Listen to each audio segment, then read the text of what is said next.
少林 Yes， 你有没有寄给我？有啊，有，那我应该有收到。还有谁有寄？上礼拜是谁报告？还有谁报告？江明春吗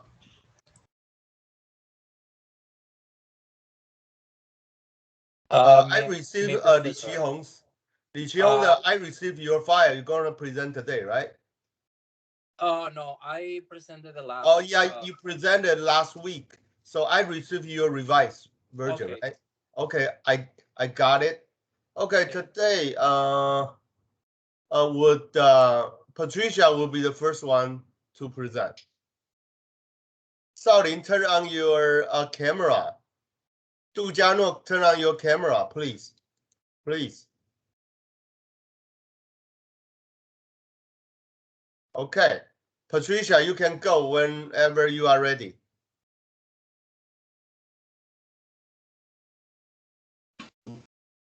Okay, so you can see my PPT? No, you should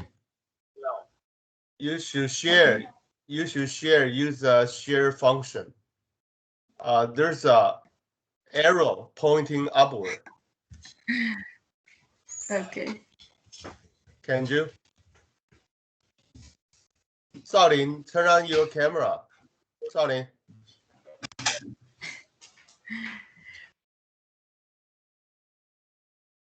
Ba Cui doesn't know how to do. There's a.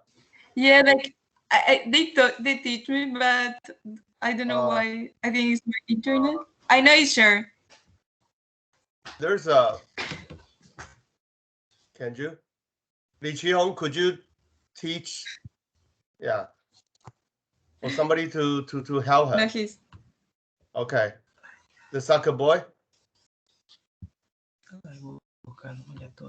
Ya, acá ya está.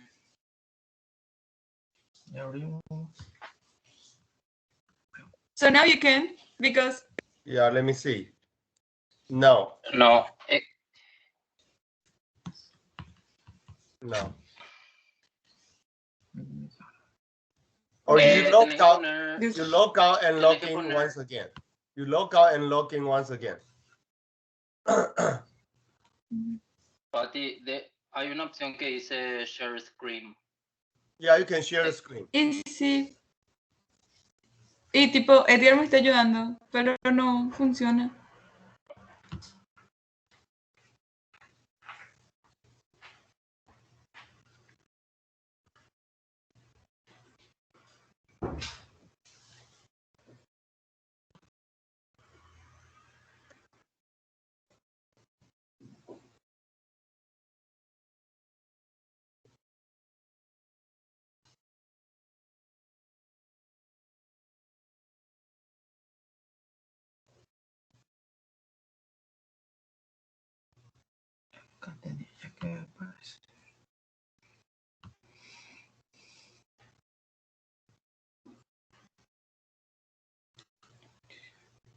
Entire screen. Sure.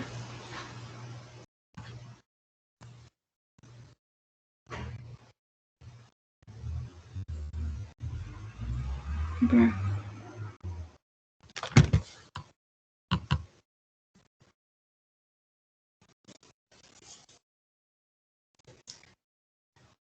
So now, teacher, you can. It's supposed to works right now. I do not. Oh yes, you have it. You have it. Let's go. How quality management has been impacted in the face of COVID-19. Let's go. Let's go. Okay, so I can understand. So hi everyone, I am Patricia, and I will talk about how quality management has been impacted in the face of COVID-19. Like we know, COVID-19 is really new. We don't know anything about it, about the COVID, but I think I will explain how, if we knew how to apply the quality management, I think we could improve a lot of things that in the world we have problems to face. So I will talk about my introduction, like the problems, and in the problems I will divide, like, for example, how quality management is just not just for industries. It's about like in foods, in for example, I will compare like some other case, like it's not COVID, but because we had a lot of data because of their other, for example, Ebola, like in Africa, we can compare, and I think this will be like helpful to understand, and they will make conclusion. So like my three questions, like I want to like others in this presentation is, first, like what are the effects of pandemics on quality management? What are the challenges associated with implementing a stricter quality procedure? And what are the factors that will make implementing alternative and stricter quality procedure successful? So like I said, for like this study, I want to provide and identify like critical procedures that will need to be maintained in a company that designs a quality management department in the event of a pandemic. I think like if we knew like how important is like the quality tools, I think we could solve a lot of problems. Like for example, now I think Taiwan is pretty cool, right? But I think in South America or in Africa, I think they have a lot of problems like they could solve by applying the right quality tools.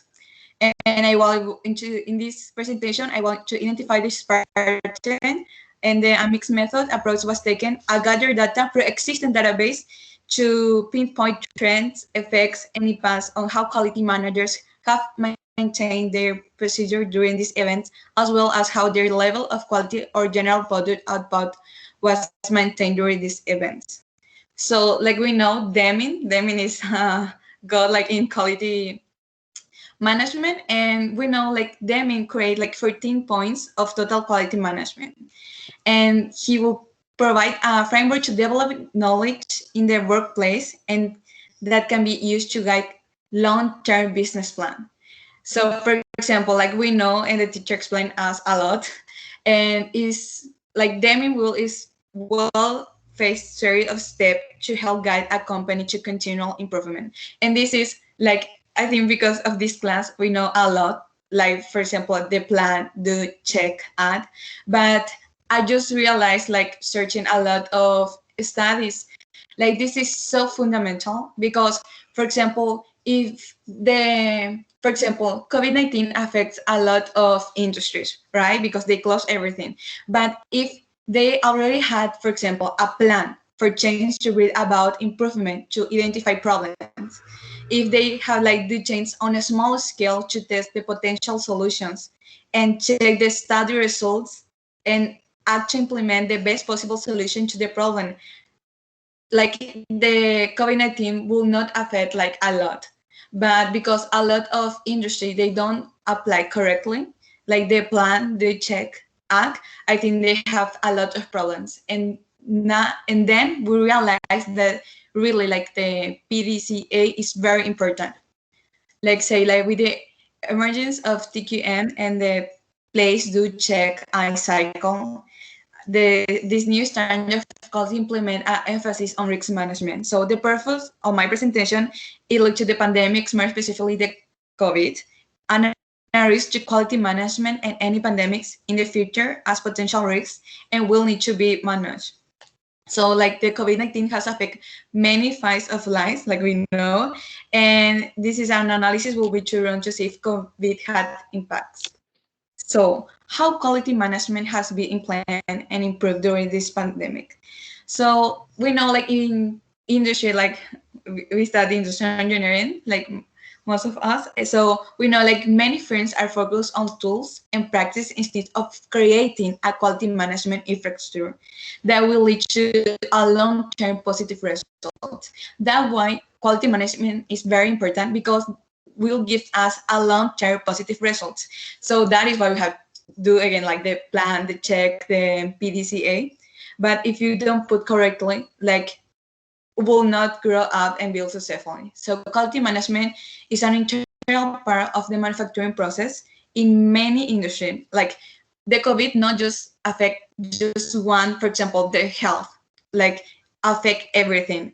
And for example, the cars industry, to the agriculture, to the even toys, even the toys. But we think like what that's affect us, but affect a lot. For example, if the COVID affect the agriculture industry, and the agriculture industry, like they don't apply the right way to like the quality management tools. So if the agriculture have problem, so we don't have food. And that's happened because a lot of the agriculture industry, for example, Latin America, they close. So they produce food. But if you don't have food, how you like eat? I think that is very dramatic, but I just use this example to you understand. Like if you apply the quality tools the right way, like you will not have problem. But because a lot of industry like they don't use this, so they can see like the long-term results. So in this case, like the quality procedure are following during any given solution of the US. I take it because I use in my example in this case. So by maintaining proper procedures, like I said before, we maintain product and a service quality and safety. So my presentation will review goes over study of some of the effects pandemics can have on food supply and agriculture, and how quality management has been implemented and improved during the pandemics, and so failures and most quality in the face of pandemic such as COVID-19. So quality management improvement during pandemics. So implementing investing in technology, that is a keyword, like is able to gather and distribute health-related information quickly, eventually will be an ideal proactive measure. For example, that's happened a lot in countries like Africa or like Latin America. They don't have, for example, they don't invest in technology. So they don't implement in technology. So now, for example, they have a lot of problem because in the hospital they die because they don't have an organization. They don't have like they don't apply quality tools. So now, for example, it's a totally mess. And we say like implementing investing in technology is able to gather the and distribute health relay information quickly and efficiently. But if you don't, you have like a lot of problems and that the government have to face. So you can see like everything is very related to quality management, and will be like if you have like the quickly and efficiently will be an ideal proactive measure. Effect checkness needs to be installed into all phases of quality management, quality assurance, and production in order to minimize and determine impact zoonotic disease, like in this case COVID-19, can have on the food supply in the global food, like in the global. So the premise of any measure adopted should be to protect the health and the full security of the population. Because of the COVID, for example, like for example, a lot of people because of the COVID, they buy everything.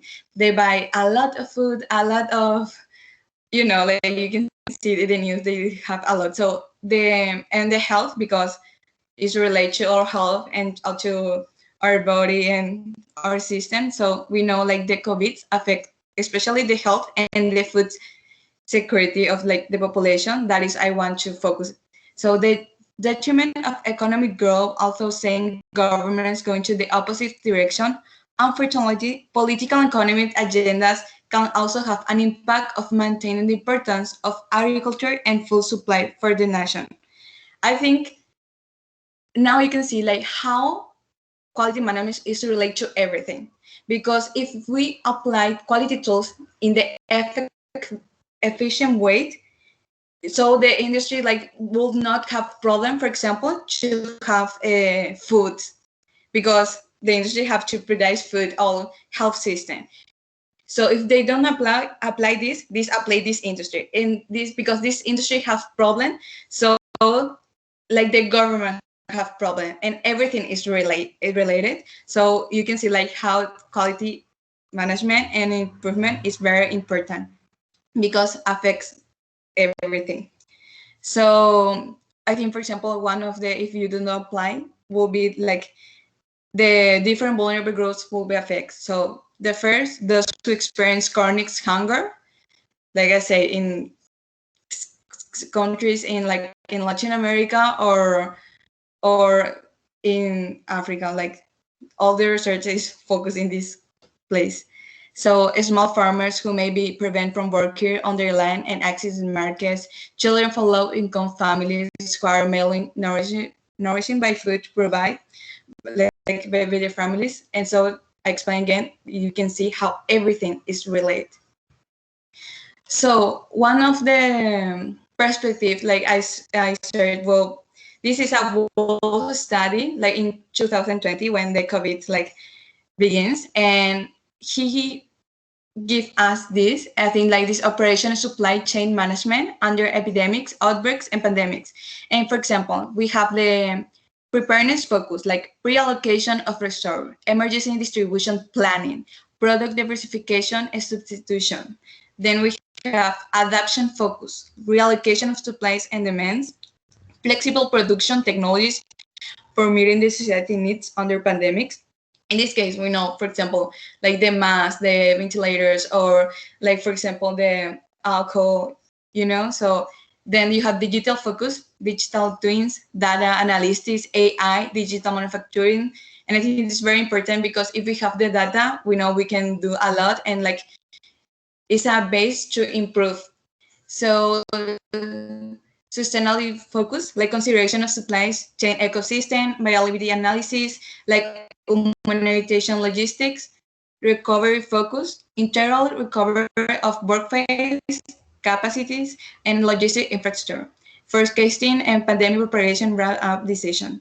So, and then finally we have like the ripple effect focus, control of the duration, preparations, modeling of pandemic scenarios, and supply chain external dynamics. I think, for example, because they have a lot of, for example, like the Ebola in Africa, and or like COVID-19 is not just the first problem we have. We have a lot of data, like we can like analyze, and like we can have a lot of information. For example, I don't know if you know, but Bill Gates, he has a lot of information, and how in, I think he has about podcast, and he was and how we can improve if we have this kind of problem. But because a lot of companies and industries, like they don't apply quality tools, like quality improvement. So this is very important because now we can see like how like the economic of a lot of countries like had problems. I think this was very important because it's, I think we, according to Wolf, like in this case, because I say before, like just not just car or toys, like it's everything. But in this case, I was searching, and according to Wolf, in the agriculture industry had more research and development applied to the industry will have a bigger role in collective future. Not only does quality have to be maintained, but there must be a sustainable agri-food system in place for increasing population size and urban cities where pandemics can spread much quicker and deplete reserves. So I think like if the agricultural sector is not a forefront of the nation, there will be three different vulnerable groups, like I said before, like the chronic hunger, small farmers, and children who love income families who are mainly nourished by food provided by social programs. And I think for me this is very important because I can see, like, for example, I am from Paraguay, and I can see how, because they closed, they have a quarantine like for 3 months.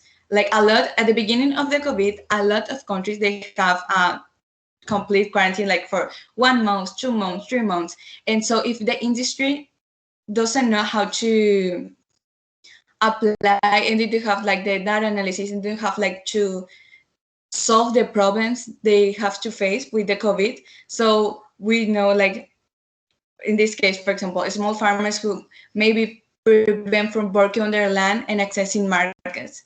So they then, for example, they can go to the, for example, the supermarket to sell their products because everything is closed, and this affects everything again. Quality management is improved during pandemics. Like taking a proactive approach rather than a reactive one during pandemics can be discussed in other studies, like I read, with great success. Quality management has been developed and used throughout manufacturing for years. Like quality management was for a lot of years. So that is helpful to other industry to understand and apply the I say like the right way to apply quality management.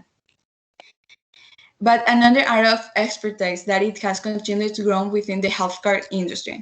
So quality improvement, QI, is an approach for understanding and measuring performance, identifying solutions to production pitfalls, and executing change to improvement to those pitfalls.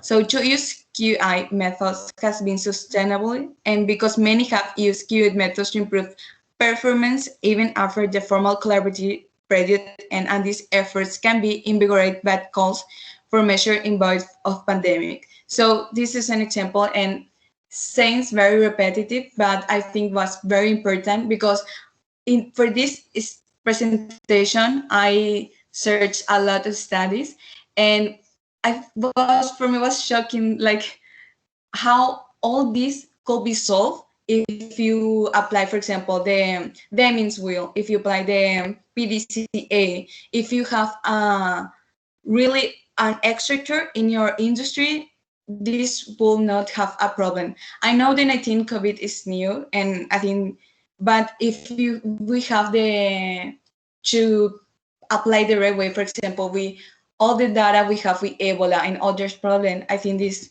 will not have a lot of impact like it has today. So in order for quality management to implement a better strategy on the face of any pandemic, a proper framework needs to be implemented in order to mitigate any decrease in quality, employee safety, and revenue. So the center of this is always a good resource for any company that is waiting to take preventive action in the face of a pandemic. So in this case, for example, CDS intervals have 6, like investigation, reconnection, initiation, acceleration, deceleration, and preparation.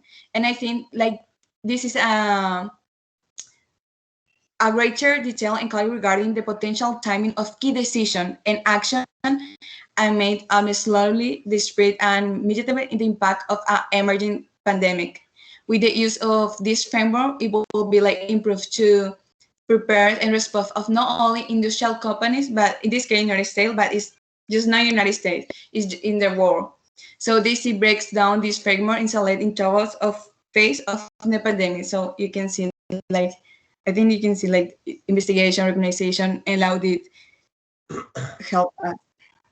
So in conclusion, I think we should look to QI to provide us with useful strategy in terms of preparation, operationalization, and delivery. This presentation focuses on how to implement QI in order to better equip terms in different sections of work to best prepare of epidemic response.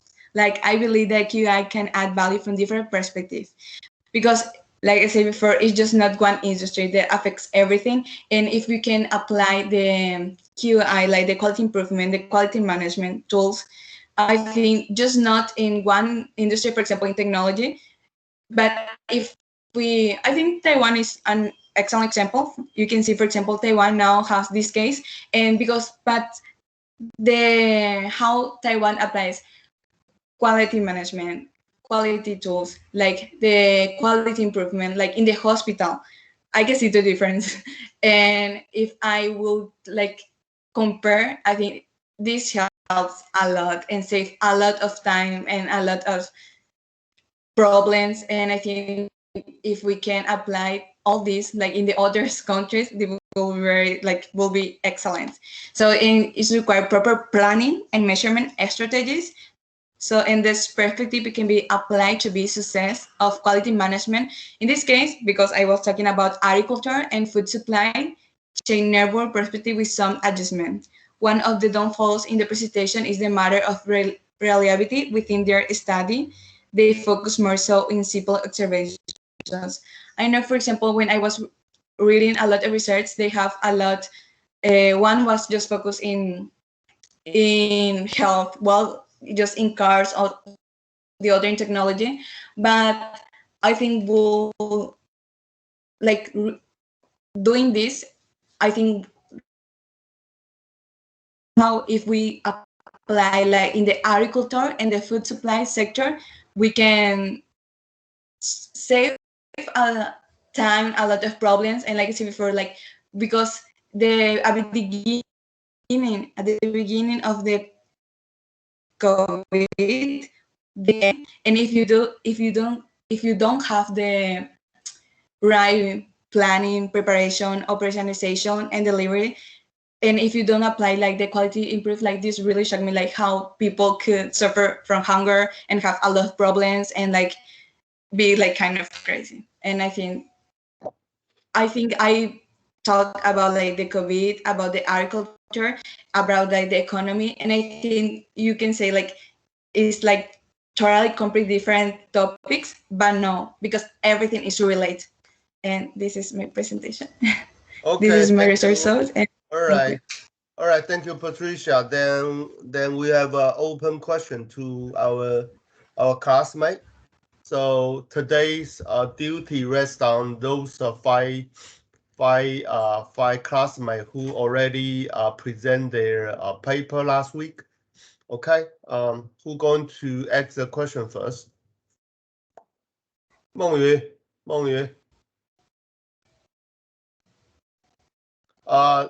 Your camera. Oh, I type. Okay. He texted. Let me see. Meng Yu asking, applying to quality improvement method to COVID-19, but COVID-19 is a new thing. Yeah, this is our enemy, global enemy for this. Was there any wrong forecast? Hello? Yeah, any wrong forecast for this when we are making plan, or any risk we do not expect in advance? Yes. I think like applying to I mean, Patricia, you can answer one by one. like I think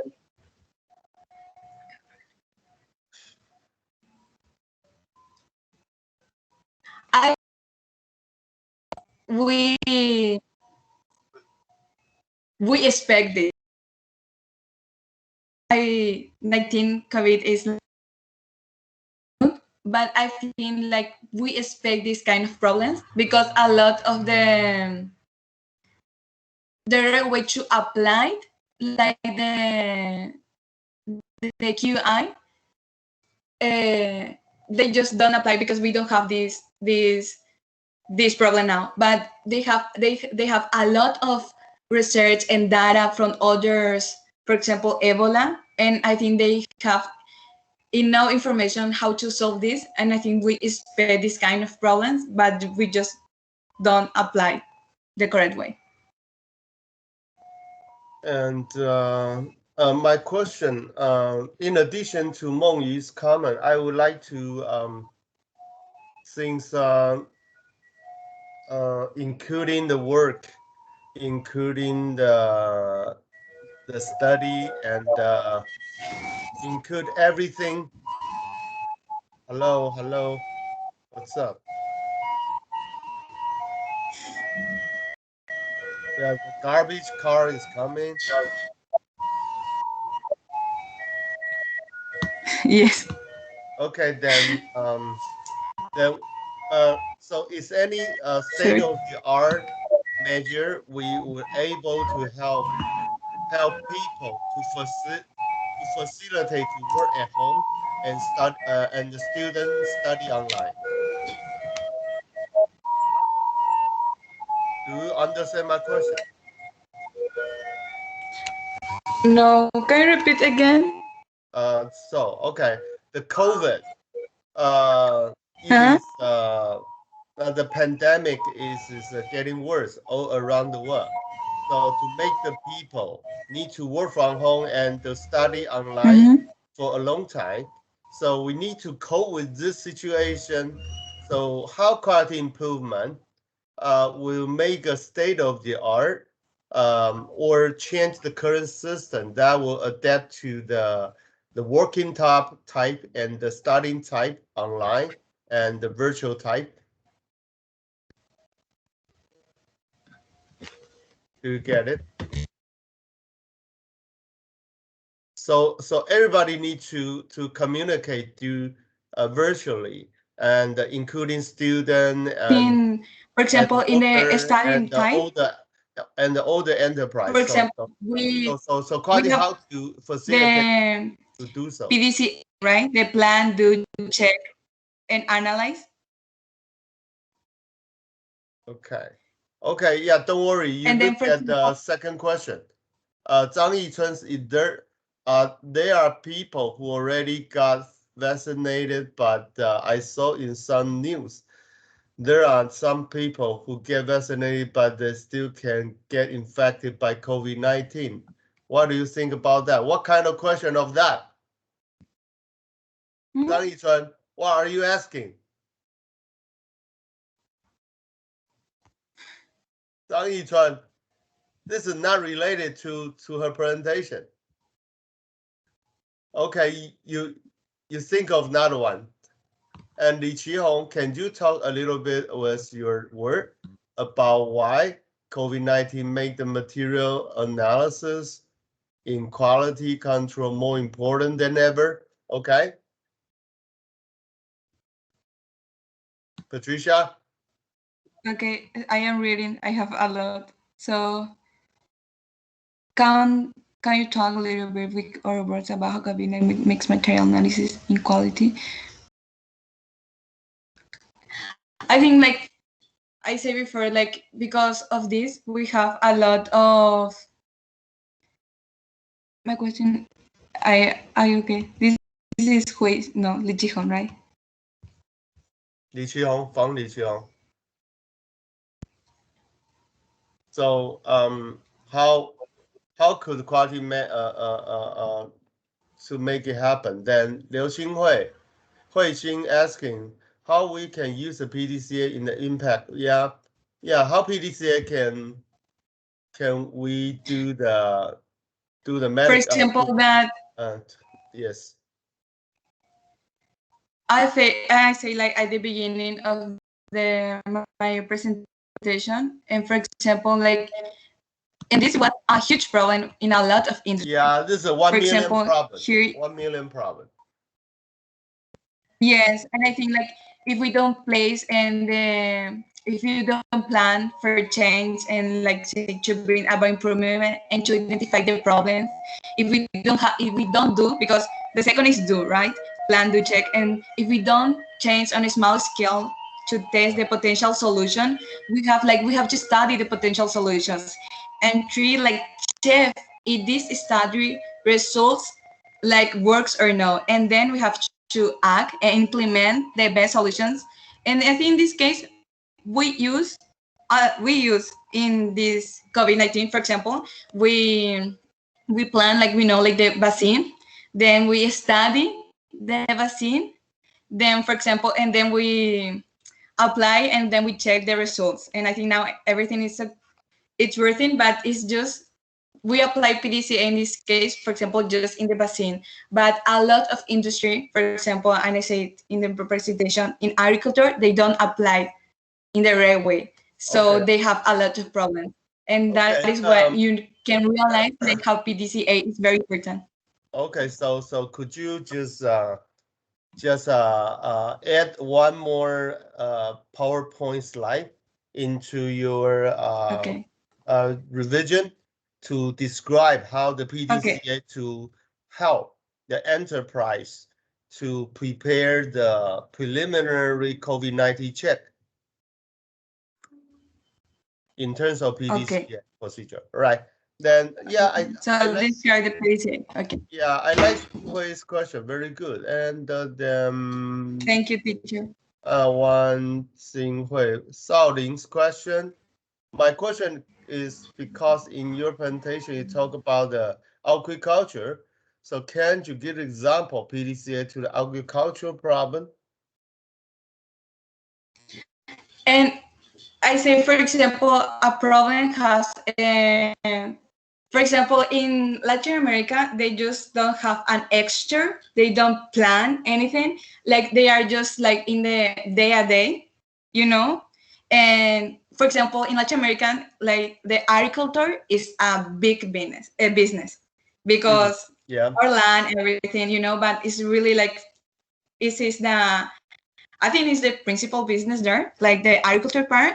But I was searching and I realized, for example, they don't have extra term, like the company, they don't apply, they don't program anything, they don't have like data results, anything, they don't study, they don't analyze.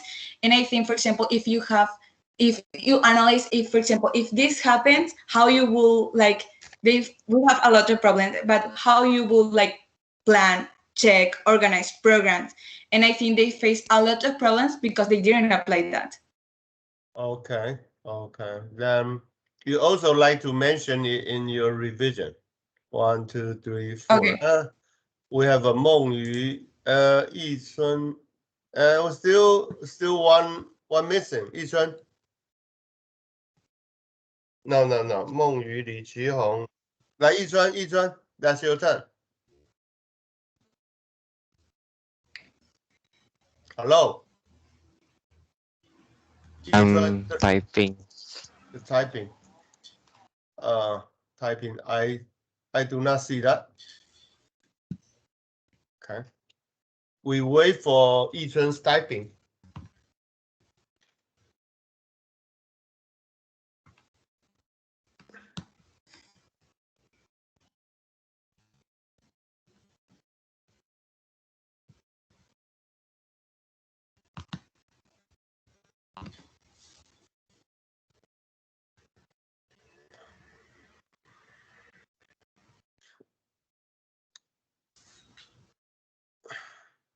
Are you done, Yi Chun?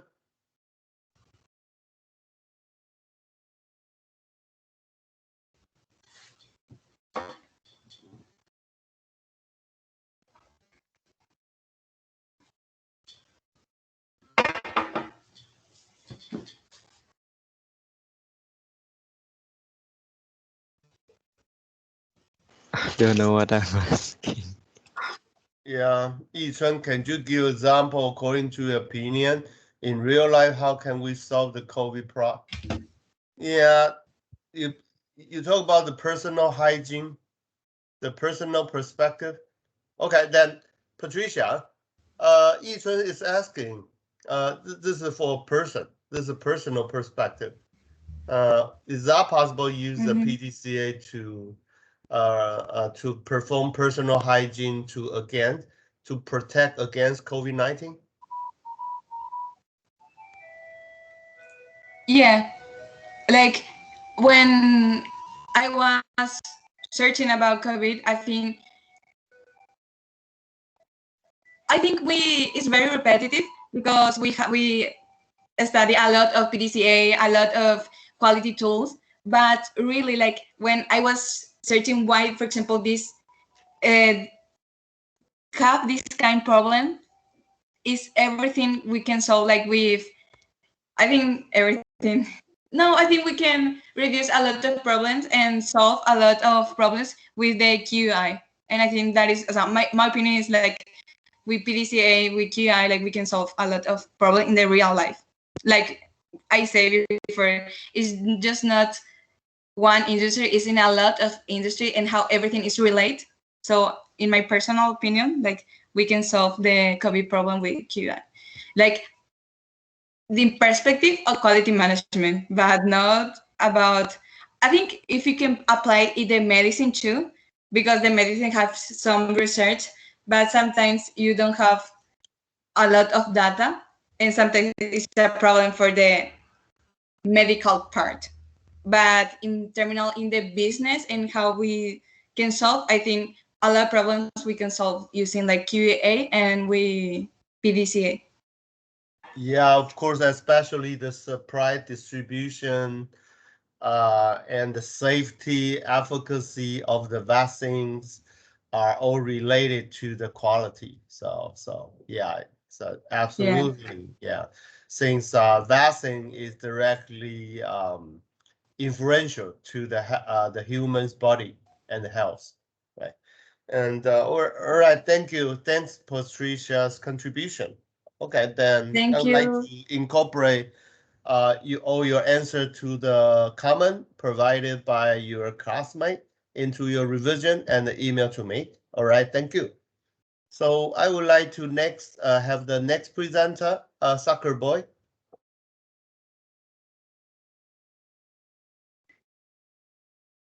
Okay. Du Jiano, right?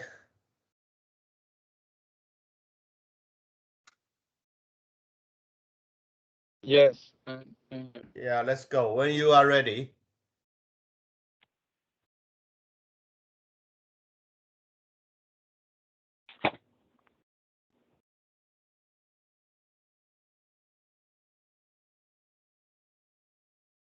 Can you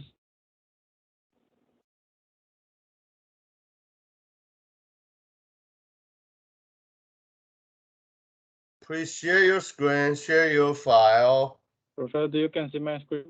No, I cannot.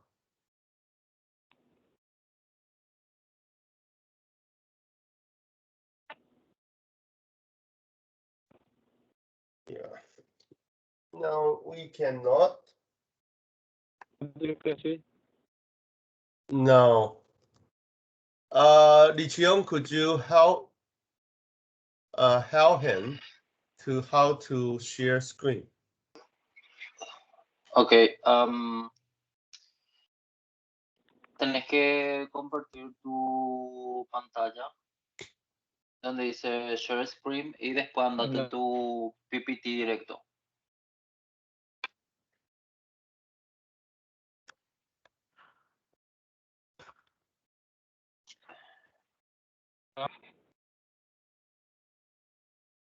No, no vemos todavía.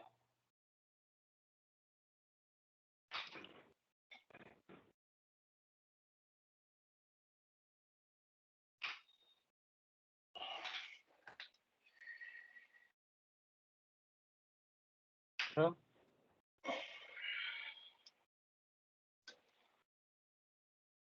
See?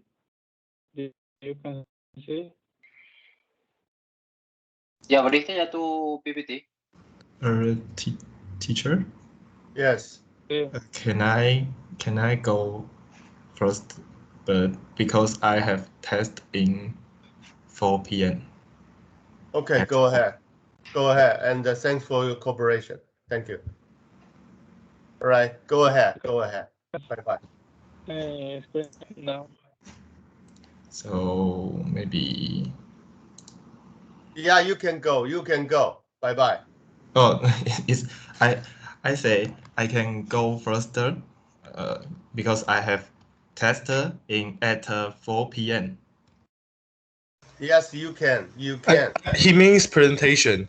Yeah, my presentation. Oh, your presentation. So you. Yeah. So okay, just okay. Then let Lin Jiwei go first. All right. Thank All you. right. Thank Go you. ahead. Thank you. Okay. I will.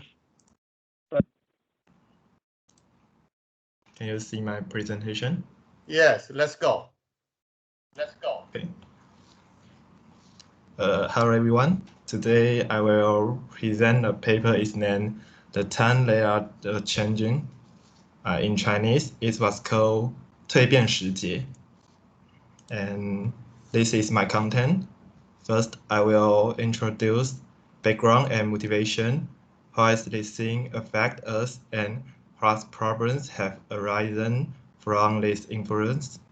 Second, I will describe the problems we are currently encountering, and then we will analyze the problems and analyze how these problems should be dealt with and how to solve them.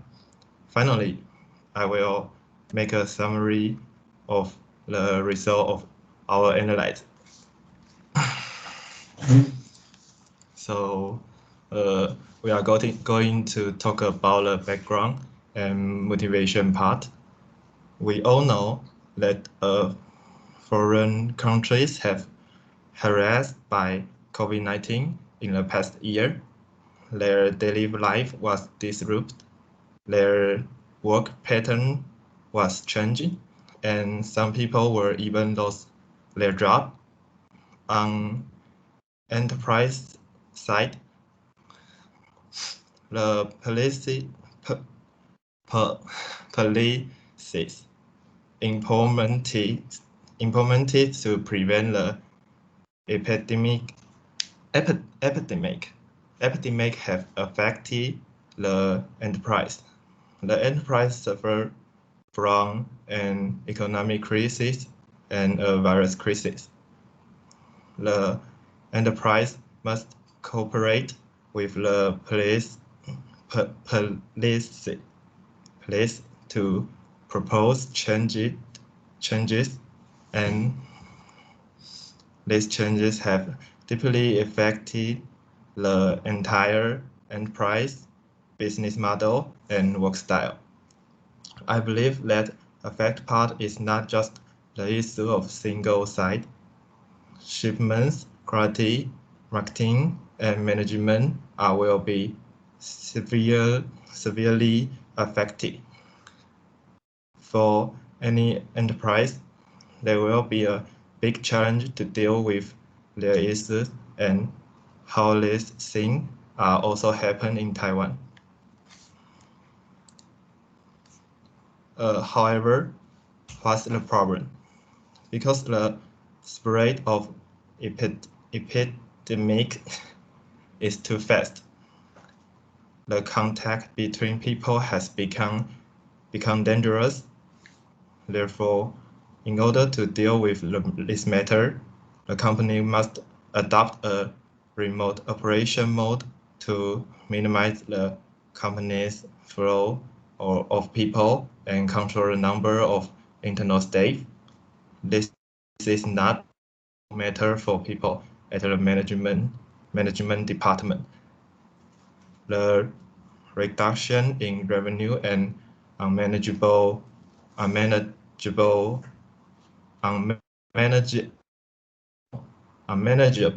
personal behavior will greatly affect the company's operating and the speed of product production. In the case of reducing overall operating efficiency,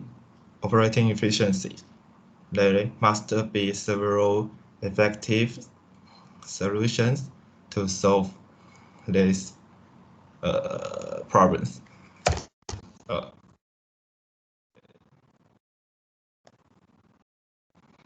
At this point in time, we totally make a list about 5 key points that can improve the company's current situation.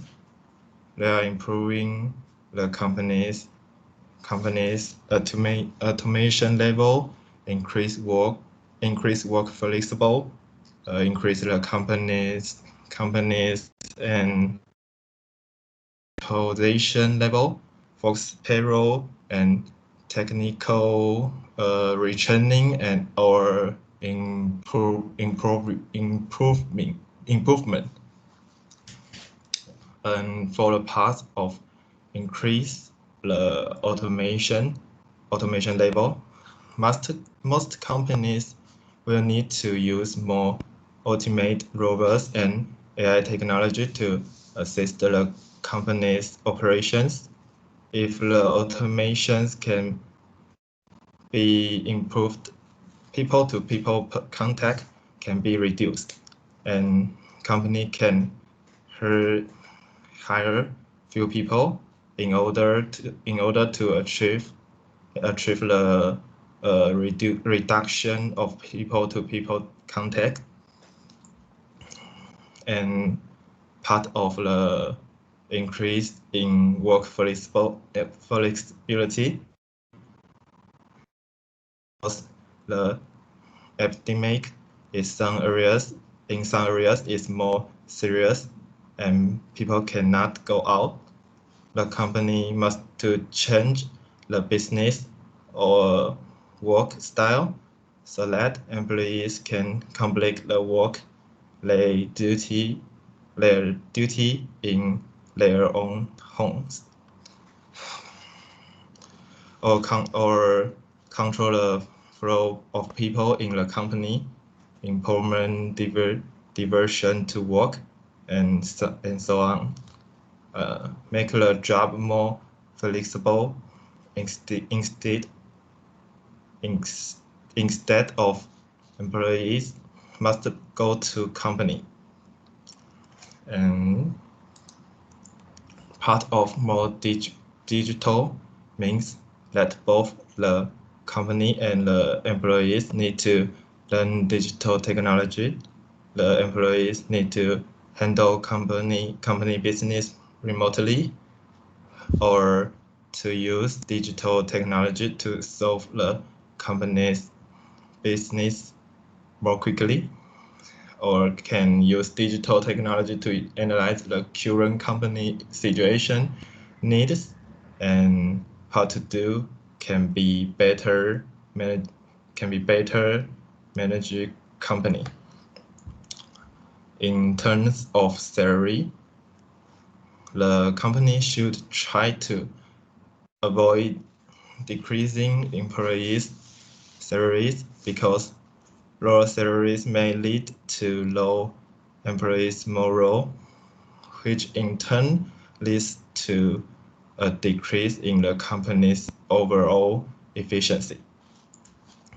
Therefore, most companies usually take advantage of layoffs to lay off redundant employees in the company and reduce the expenditure to on personnel as much as possible, which can ensure that the salaries of other employees will not be affected.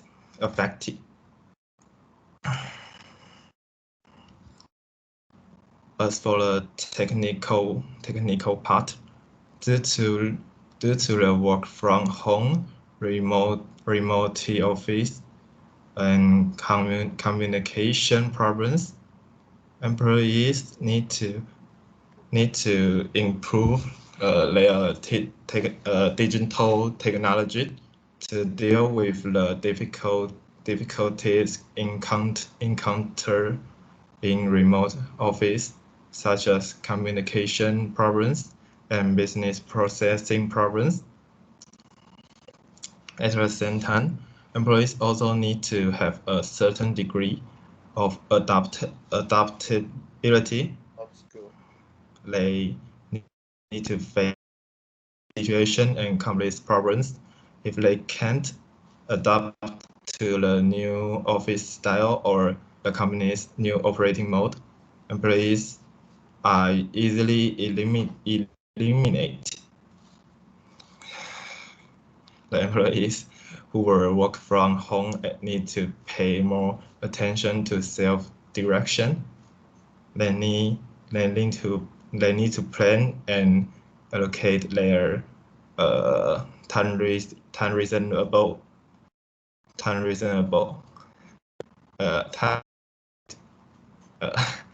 Okay, and they need to learn more technologies and knowledges for the repeatedly changing business patterns to ensure that they deal with many problems that have never been faced before. And finally, let's talk about the conclusion.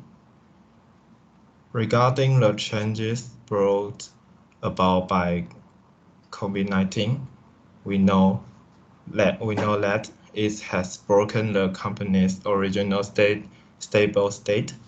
At the same time, because it brings new challenges, our companies can grow further. It is like assuming that without COVID-19, the degree of automation of many companies may not grow too fast, and there are many companies that find telecommuting is more efficiency than the original model of employees coming to work in a company. although the impact of COVID-19 is devastating, it still provides people with more motivation to make progress. Yeah, this is my presentation. Okay, thank you, Jiwei. And then we're going to have a question session. Mengyu. Okay, Shaolin asking, let me see that. My question is, if somebody in the future, something as severe as or more severe than COVID-19 occur, do you think the solution you offer will really work? Yes, I think. Yeah, I just think. to get the stronger virus coming to our society. So how can we deal with that? Yes, I think we have the experience to face this problem. So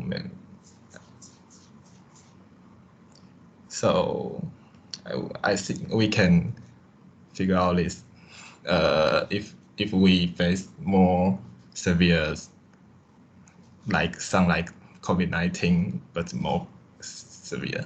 Yeah. Yeah, I think the solution might be we're going to enhance our infrastructure of the society and our medical system and our society system, community system. Then once anything bad happen to our people, then the organization can quickly respond to those changes. Yeah. So they can cooperate quickly. It won't matter what kind of thing happened to our society. So you need to address this issue in your revision. Okay. Second, yeah, then Huixing, what kind of work that you think it can work from home effectively? Yeah, it's a good question. I like it. This is a good question. I think like some engineering. Some engineering you need to make a game or AI or UI, and you can just work in home. You don't need to go to company, right? You can just in home and coding your project. Yeah, something like there's a programmer and something that system analysts or the big data engineers. Yeah. Yeah.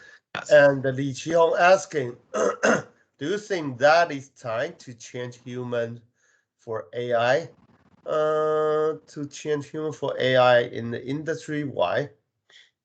Yeah, this is another good one. I think it's not really to change. Why? Why not?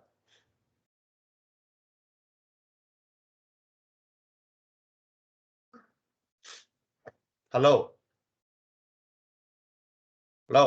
志伟, are you still here?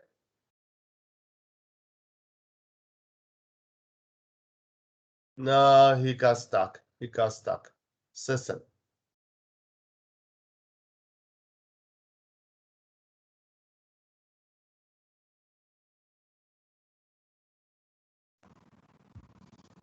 Sorry. Yeah, could you just answer that question once again? Okay. I think it's not best to change your employee for AI because someone in the TED, the TEDx is that cool, but he say if human Excuse me. Wait. I change my Wi-Fi. It's unstable. Yeah, come on. Sorry. Wait a minute. No, we don't have the whole day. Oh, sorry. So I think you don't need to change so fast, but you change it, some employee for AI is good because their job many so have regular, so you can use AI to instead of learn. Yeah, okay. You might to go to the web to find additional information to support your claim in your Okay. revision. All right. All right. Okay. Thank you. Zhang Yichun asks, work from home, which will make more automation work like AI. So do you think AI can work without human? If not, why? Why? If yes, why? Yeah, it's a 1 million question. Zhang Yichun. Yeah, I think it's not, because if your company don't have human, it's not really, you can just let AI control your company because it's not very widely. All right, so I think we're still in the transition to the era of AI. Well, it's a very difficult to tell. We're going to jump into the totally 100% to transfer to AI, to use AI to help people. So we are not so sure of that. Maybe some of them, some of the job, some of the situation or circumstances, yeah, it could be the case. Well, we're still trying. All right. Thank you. Next one going to be who? Who going to be next one? Well, soccer boy. Du Jiano. That's you. Du Jiano. Yeah, he's not here. Okay. Is he?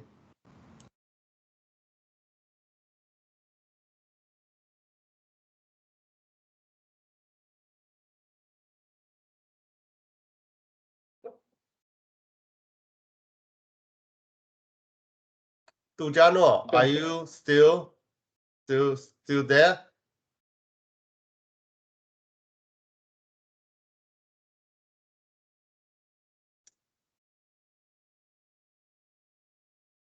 No, he is out of contact.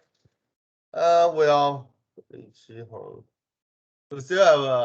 have the guy going. Jiang Mingchun, you present first. Jiang Mingchun. Do you see my? Yeah. Yeah. Who? Du Jiano. No, I don't see you. I don't see your PPT. I cannot. Well, hello. Hello. No, we cannot see your PowerPoint. We cannot. Li Qihong, would you help him? He got stuck. I call him teacher. Okay. I think he have some problem with his internet. So I recommend him to use a party computer. Yeah, maybe Li Qihong, you can help him. Tell Du Jiano, align his presentation file to you, and you share the screen for him to everybody. Could you do that? Okay.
Uh,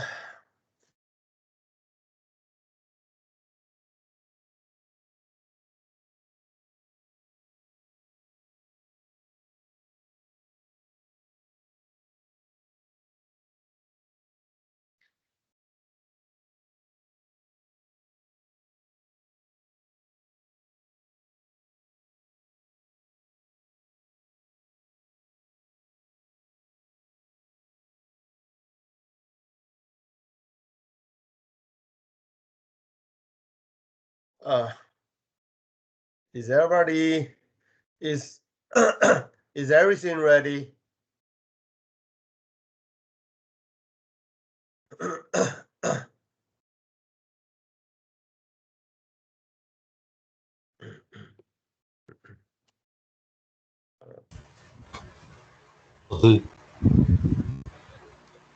老师， Yes. 你要不要直接顺便下课啊？反正他们也感觉好像也要弄一段时间。没有，还有一位同学啊，江明春还没有报告。我说我的下课是指说就是下课10分钟。Okay, we have a 10 minutes break. Okay, 10 minutes break. So return. So gonna return here 2:30. 2:30.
¿Se ve? Ahora se ve.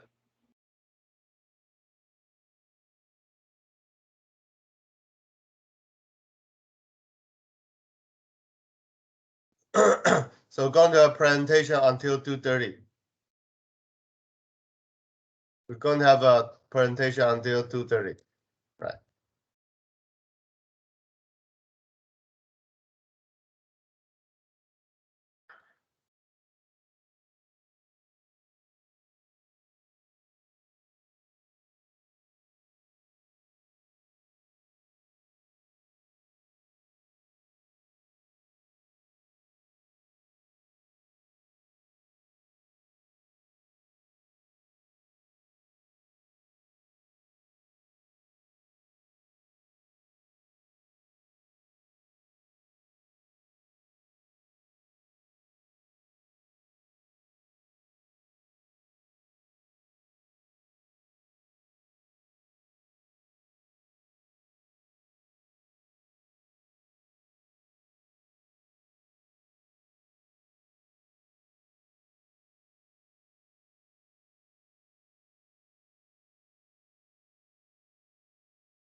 Hello everyone.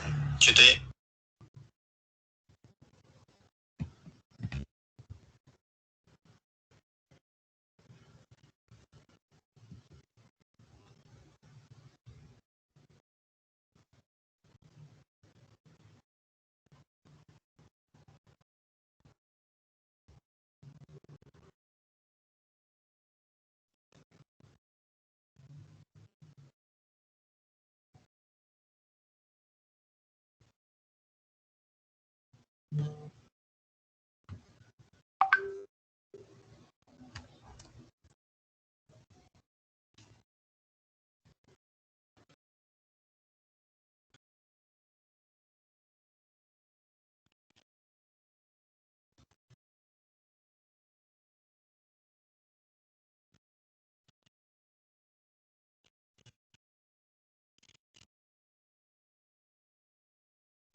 Okay, time's up. Let's get it. Then we have Du Jiano. Du Jiano, are you there? Du Jiano. Oh, it's very difficult to communicate. I don't know. Where is Du Jiano? Where is he going? I don't know.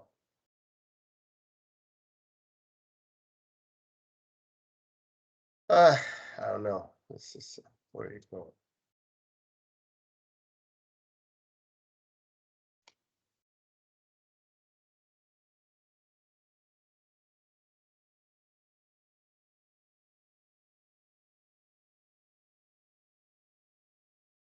Du Jiano.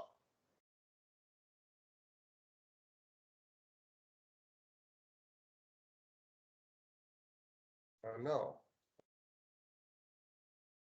I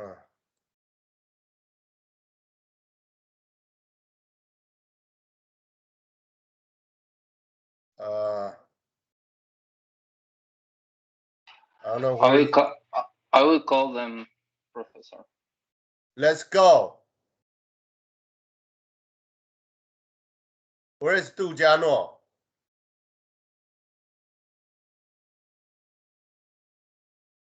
What are you doing? Strange.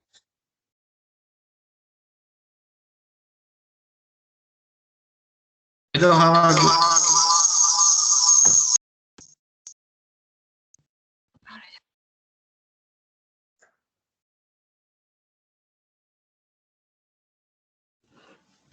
Du Jiano, are you there? Yes, I'm here. Why you let everybody wait you? You are the presenter. Why do you I'm why trying. do you do that? I am trying. Trying what? Try to present.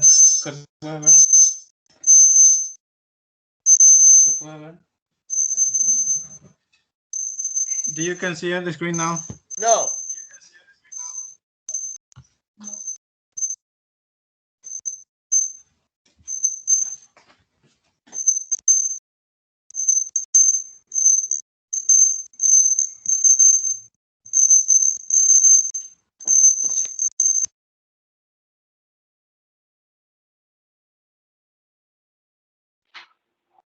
Professor, Yes.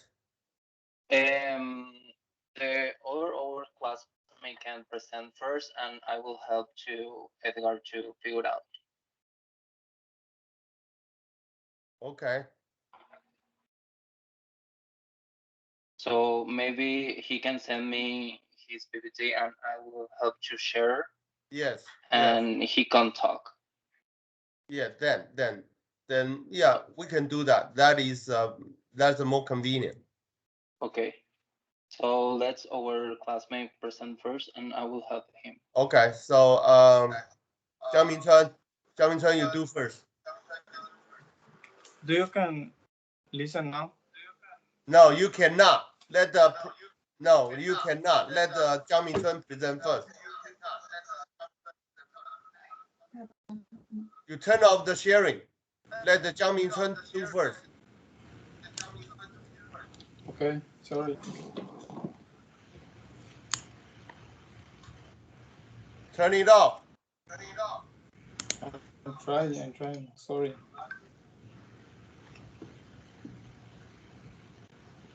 Okay, Jiang Mingchuan, go ahead. Can you see my PPT right now? Yes, let's go. Okay, today I will talk about our paper that I chose, that is modern approach, and how we use it using process capability. And here is the table of the contents. First, I will talk briefly about the introduction of process capability and stability. And the second one is principle of process capability analysis. The third one is how do we apply the modern way to measure the process capability, and the last is conclusion. So process capability is a measure of the ability of the process to meet customer specification, and the measure also tells good how the each individual output is. And an estimation of the PPM is a method to measure process capability. And capability analysis use measures like CP, CPK, PP, PPK to determine the process capability.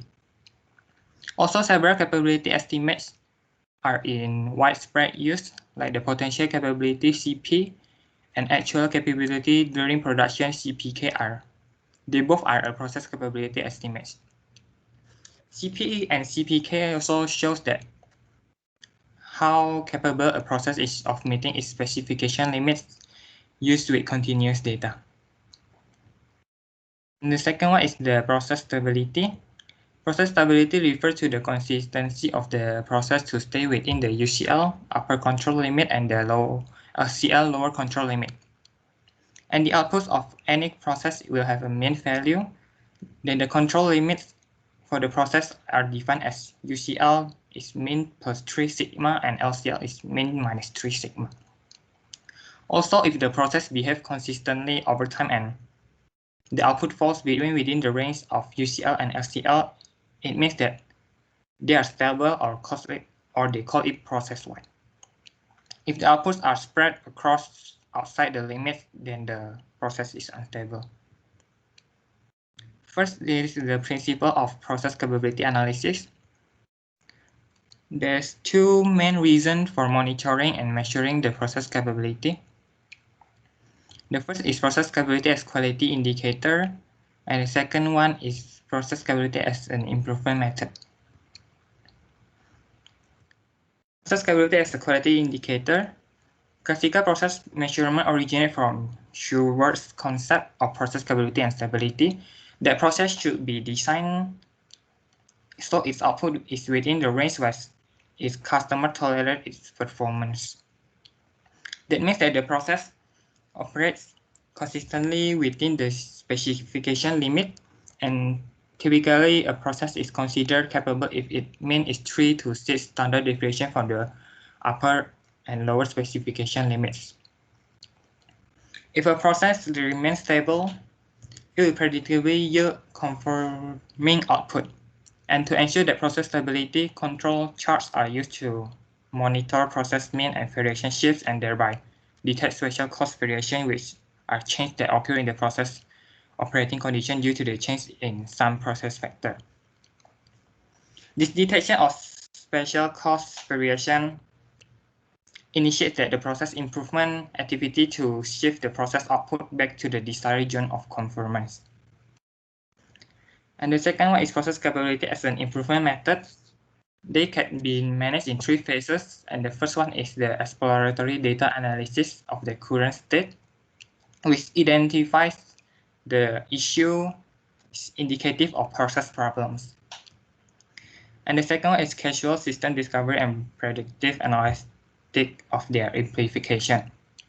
This is the process of understanding that the system create the problem and discover the relevant independent factors or the root causes of the issues.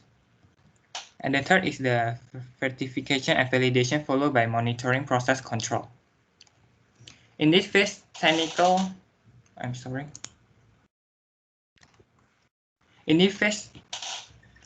analysis of the proposed solution and in-situ assessment of its feasibility in its operating environment is conducted and improvements are implemented. This step concludes whether the issues is solved or further analysis is required. And the process capability measurement is important for determining the baseline performance, detecting issues, and validating outcomes of improvement actions. And process monitoring depends on the measurement to control post-improvement performance by comparing the new result on the baseline condition. This is some of the weaknesses that in classical process capability analysis. Stewart recommended that process capability can be applied only to the stable processes, and by following his guidance, applying process capability that typically is restricted to cases with stable processes after special cost operation have been eliminated. This restriction does not support the service or business processes which tend to be dynamic and unstable in nature. And in such cases, process capability and stability need constant reassessment to ensure that inherent shifts and drives can be captured in the analysis method. The objective of process improvement is to obtain tangible results of improved quality and productivity, increase the customer satisfaction, and reduce operating costs. Therefore, the methods used should clarify process insights to enable appropriate operational response and manage results within desired performance limits. And the process capability indexes must be redefined because that the normality assumptions, which originally was cited to simplify the method, actually distorts the interpretation of time-based data that generate a long tail when non-optimal performance occurs. Depending on the actual distribution of the output measure,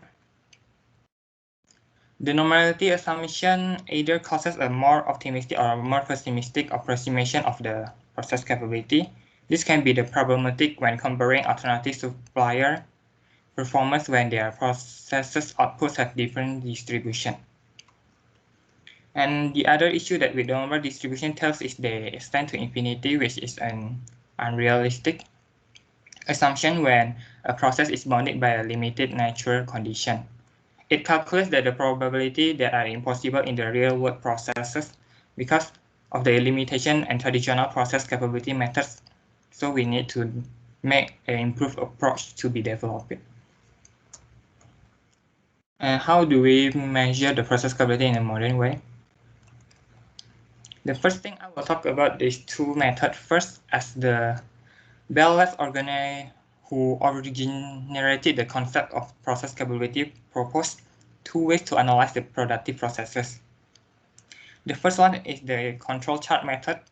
Use the time series analysis in what Deming called the analytic approach to data inquiry.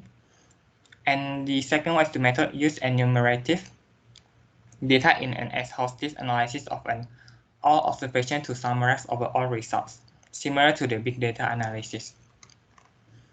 And according to the Deming, that the analytic approach is an appropriate for determining the causality among data in a distribution, and the enumerative approach is appropriate for determining the risk relative to convergence to specific tolerance limits.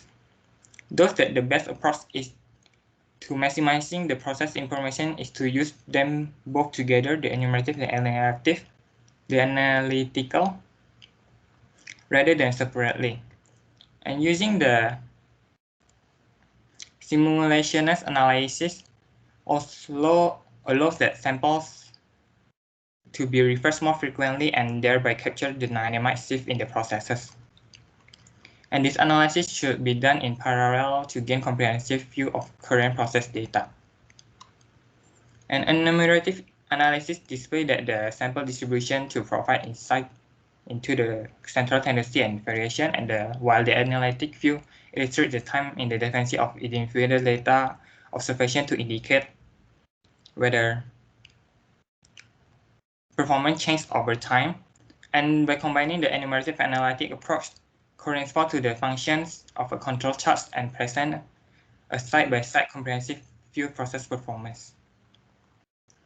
And the enumerative view is differs first to the summarize the process state, while the analytical is perspective present that time dimension to interpret stability and spatial cause of variation. And this enumerative presentation of the data is intuitively pleasing because the histogram shows that the experience data on the left-hand y-axis, while the CDF indicates the expectation of the proportion of non-conforming outputs on the right-hand y-axis. And the CDF should be calculated by the non-parametric method to overcome the inaccurate from the normality assumptions. And the right-hand charts represent the intuitive time series view using the individual chart to display individual observation in time to order of the occurrence. And this reduces the issue from poor sampling and increase the traceability of the dynamic process data. And by applying the process capability indexes using a modern approach. The process capability indexes explain the range of capability measurement beyond 100% conformance, and by using the distance to specification limits as the units of measurement. For example, comparing either between before and after analysis, or assessing alternative supplier quality for making the same parts. In other words, that a process can be completely within the specification limits, yet there can be a better process with less variance and have a median further from the specification. And the classic CP and CPK indexes lack robustness and accuracy due to the simplicity and normality assumption.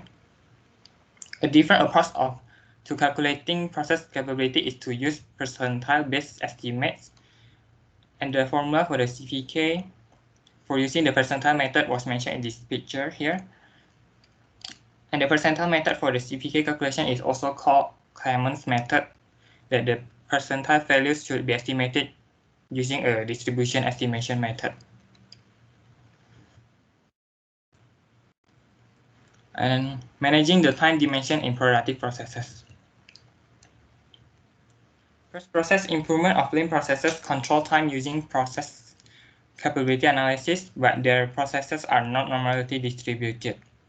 Examples include customer service and financial processes, those the traditional use of process capability for processes in statistical control based on Stewart recommendation is not viable for such processes.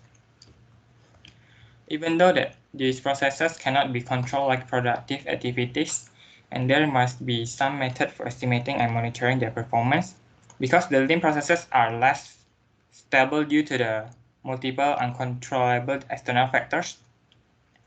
And this increases the need for real-time capability monitoring, and therefore a new view of process capability applicable to this circumstance is required.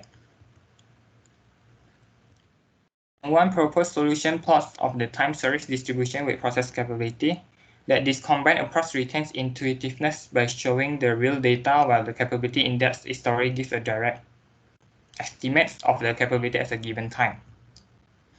And this can be represented as a line plot with the process output on the y-axis and the time on the x-axis. 3 lines are plotted, and the first one is the upper natural percentile. For example, it's like the 99.865 percentile, and one for median, and the last is lower natural percentile. For example, is 0.135 percentile. And the median expresses the central tendency, while all 3 lines combine to show that the distribution, shape, and variations. And regardless of the process characteristic, capability measurement over longer periods is needed to provide a strategic view for process capability to detect long-term trends. This proposed chart may be used for different time frames and depending on the stability of the processes. And the last one is the conclusion. Right now that we live in a digital age with dynamic environments and remote process monitoring requires more rapid data analysis cycles to support automation, we recommended that by using the new approach for exploratory data analysis, application of process control in which operating conditions that have a single bounded distribution that occurs when forcing metric performance behavior toward the minimum or maximum limit. For example, like the forcing the cycle time function toward the minimum level or driving the performance toward the maximum. In either case, the normal distribution is no longer the best way to model performance, and a modern approach must be taken. And this proposed method, based on the original concept of process capability and stability, but they reconstructed using the Clemens approach to capability analysis of non-normal time series data and applied to manage rapid cycle time adjustment of the dynamic. And that's all for my presentation. All right, thank you, Zhang Minchun. Then we open our. Okay, there's a question. Let me see. The first question from Shaolin. My question is because you talk about CP process capability method in some improvement. Want to ask what can CP process capability do with the company that suffer from COVID?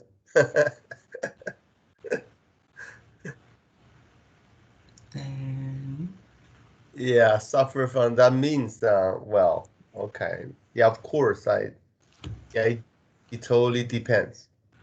What is your answer? I actually not clear about that. Well, you at least say something, yeah. Yeah. Company that suffer from COVID. Yeah, you might want to. Yeah, it could be. So companies suffer from.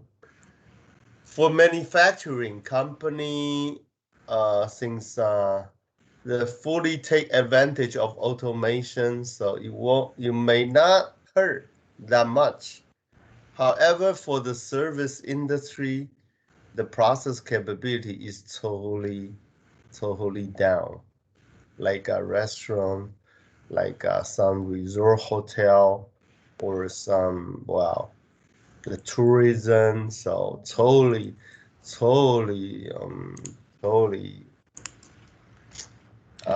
close. So this is a tough question. So Shaolin, I would like to respond to you for on behalf of Zhang Minchun. So for manufacturing, we still keep going on, but for the service sector, we need to have a new technology, try to help people like an entertaining industry or food industry or restaurant industry, something like that. It is we still take time to think of is any possible measure. Well, this is tough. It's a tough question. Then Gao Mengyu is asking what kind of the tools we normally use for exploratory data analysis. Exploratory.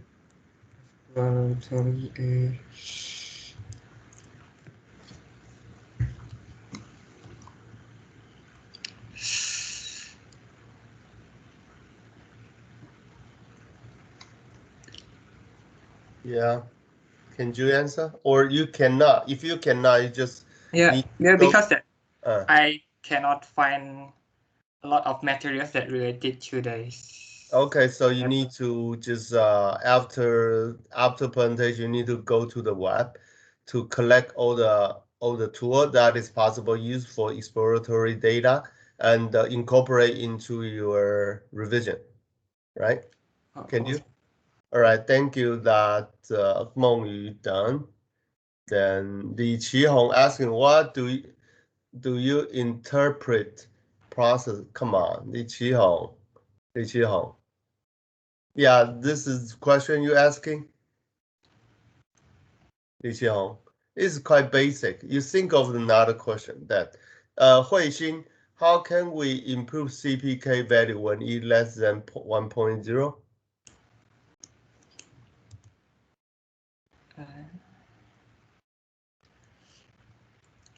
Yeah, there's a two possibility. One is to reduce the variance. The other is try to bring the process center back to the center, right? You just put it on the revision. Zhang Yichuan asking, where can we apply process capability in real life? What are the example? So that can be applied to. In what condition we can use CP? Yeah, yeah. Can you answer? That's your buddy. Yang Yichuan is asking. He's asking question. I so appreciate. I'm really sorry.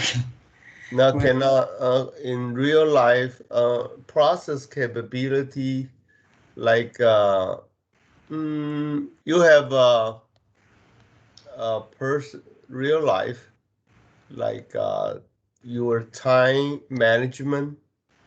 So things for example for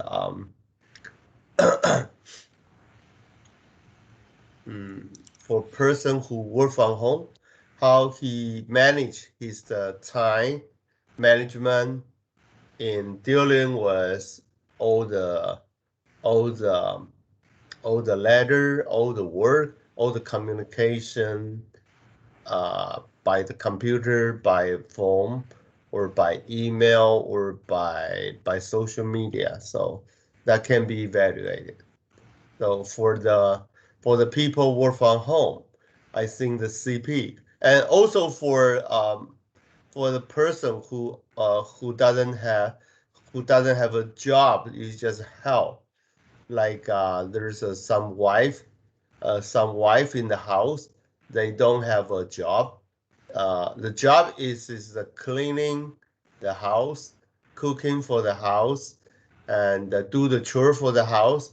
And they can also use the CP, try to improve the time management of their job for the house.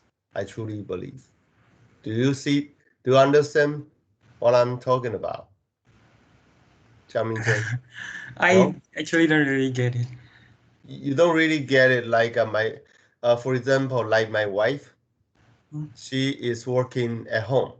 Now she will out of his job since July, so she's starting to try to get some project from some company, so he can use CPK try to manage his time and what is the schedule she wants to make the business.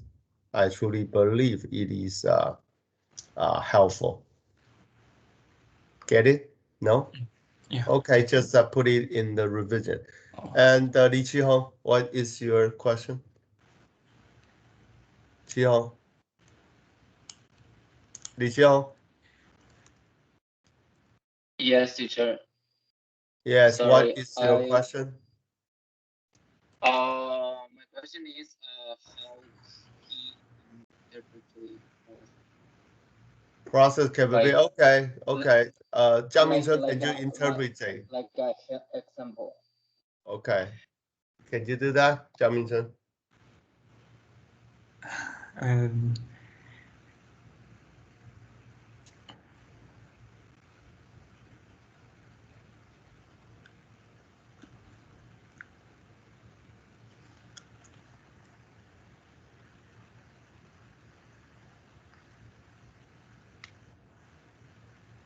Interpret, how can you interpret? This is a potential capability. That means how the company or the organization, how can they make the possible to make their production or make their they to deliver the product they produce to meet the requirement by the customer or the potential capability. Yeah, try to get the detail into the revision. It seems you do not get it very into the detail. So so that's your job. You need to get all the detail in your revision. All right, thank you. That next going to be the last person. That will be the Du Jiano. Okay, let's go.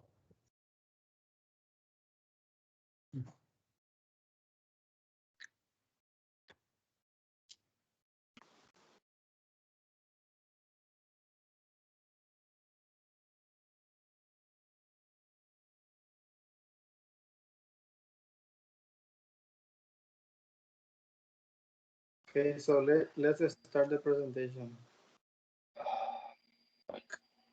Oh, you can see the PPT? Yes. Yes. Okay.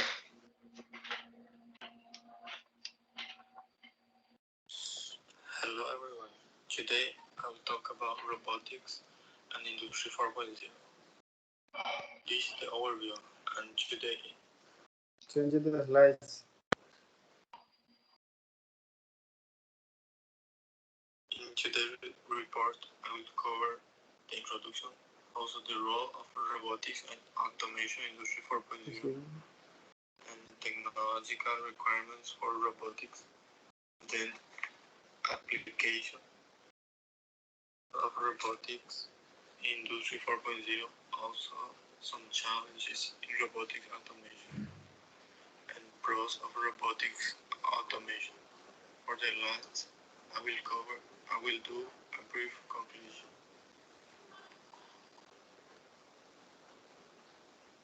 So let's start. In the introduction part, the prevailing technology, the contemporary era is the adaptive development of artificial intelligence. This has been evolved over decades and enormously growing. The industry is coming up with new technological products almost on a daily basis, starting from mobile phone and smartwatches and other applications. We are receiving new updates at much quicker rate. New services and features are added on regularly. Industry is proving convenience and features at a faster rate even before one feels the need of that service. All this is being possible because of the tremendous growth in the field of the artificial intelligence and its adaptive process. Change the slides. Moreover, the collaboration of AI to machine learning and then to deep learning has done tremendous in this area. This figure on the bottom shows us the artificial intelligence, machine learning, and deep learning are linked with each other. Artificial intelligence is the process where a computer machine just act as a human being. Machine learning is a subset of AI that based on learning examples, train the system, and then convert it to adaptive learning. Deep learning is a subset of machine learning that works on multi-layer models. Change the slides. And there are two kinds of artificial intelligence technologies, narrow AI and stronger AI. As shown as follows, narrow AI is the ability of a computer to solve specific kinds of problems to perform a specific task. For example, self-driving cars series are powered by narrow AI. Artificial general AI is another name of strong AI. Currently, stronger AI does not exist. Stronger AI is a theoretical form of AI that replicates human functions, such as reasoning, planning, and problem solving. Further, the advancement in AI has enabled a lot of transformation in business. The progress of AI can be classified in three waves. The first wave is standard process and reform manufacturing of automobiles, mass production. Second wave, automatic process. The Walmart business process of re-engineering. Walmart uses high-tech system that helps it to fulfill online groceries orders. Third wave,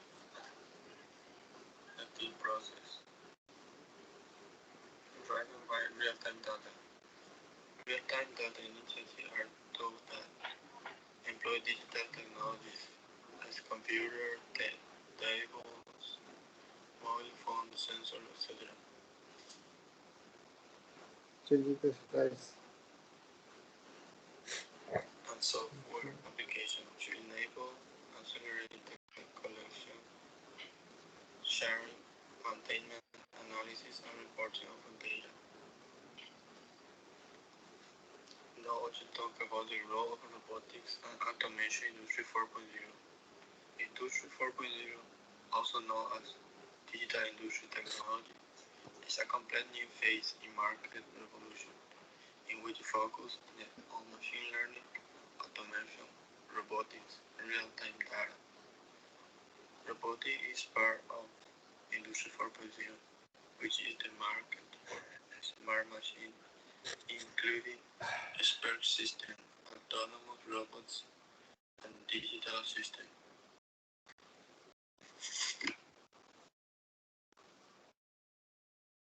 Change the slides.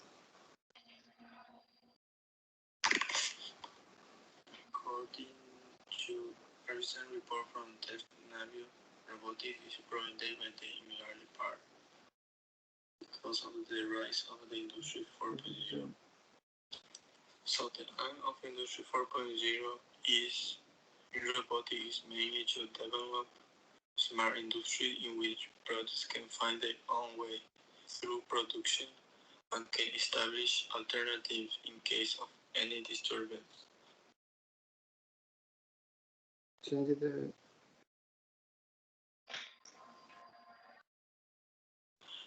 As technology-based service, the Internet of Things, automation or intelligent factory, as shown in this picture below.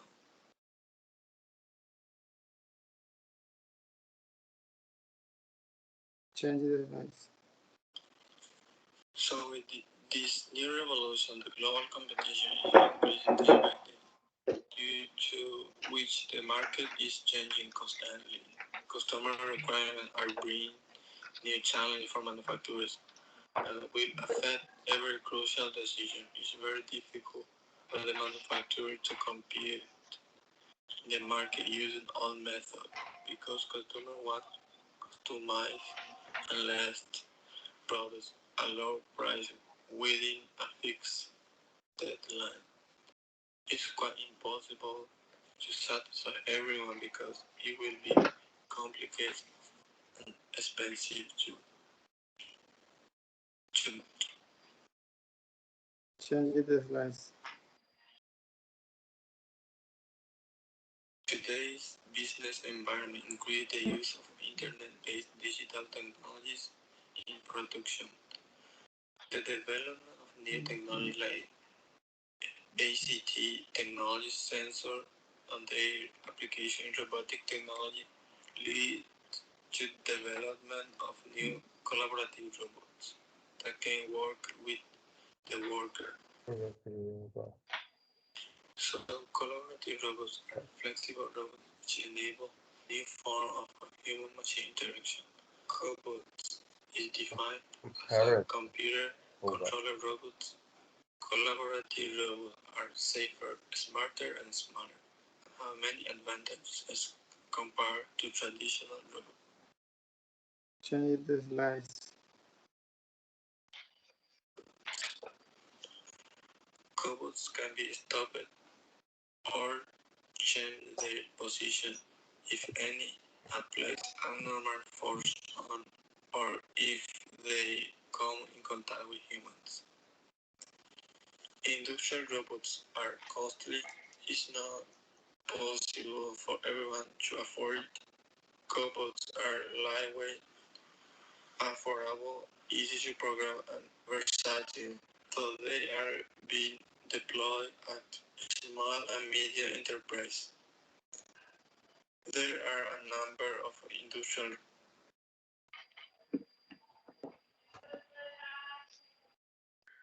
Change the slides, please. robots model which are used. One of they show in the left picture. Models differ from each other in payload capacity, distance to reach object, and number of access to travel. The mobile robots are collaborative, and the purpose of designing is to work safely with the human side. Mobile robots use sensors, software, and some gear to find their surroundings. Practically, the majority of robots are semi-autonomous robots. Change the slides.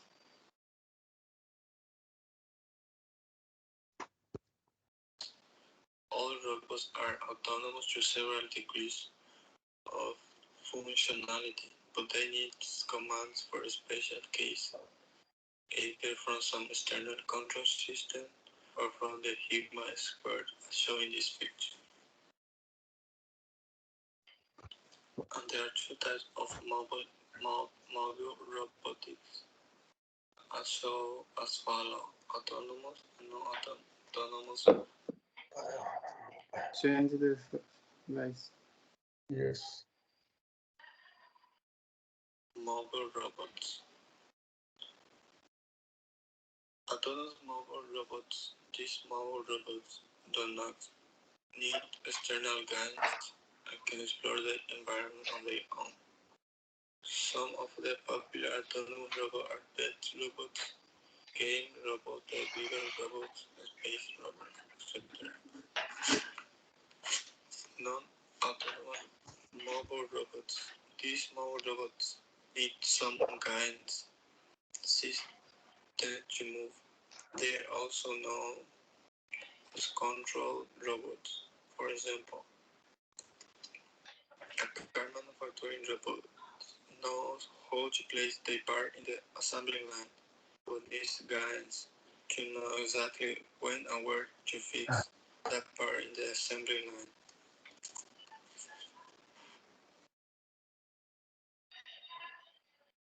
A collaborative robot is a robot that can learn many tasks so it can help humans in many ways. The main purpose of collaborative robots is the action of working with someone to create or produce something. And there are mainly 4 types of collaborative robots. These are classified based on their safety and programming features. So the first one is safety and monitor stop. This kind of collaborative robots are designed for the application where minimum interaction is required between robots and human workers. This type of robots are designed with a series of sensors that stop robotics operation as soon as humans enter the work environment. The second one is speed and separation.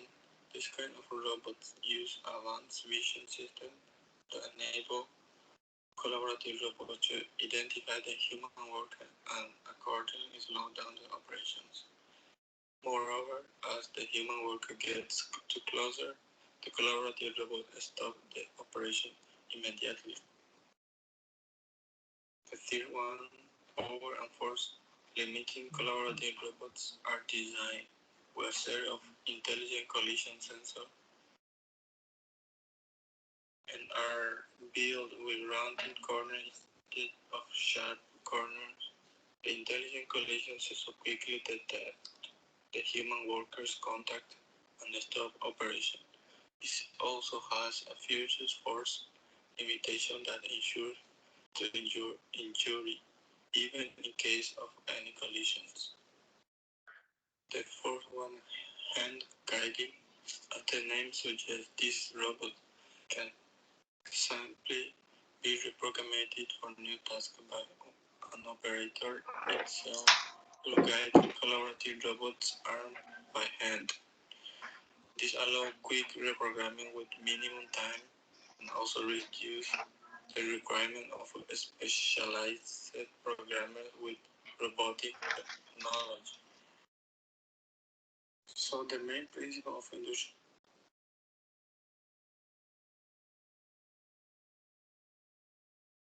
4.0 are automation, digitization, and data collection.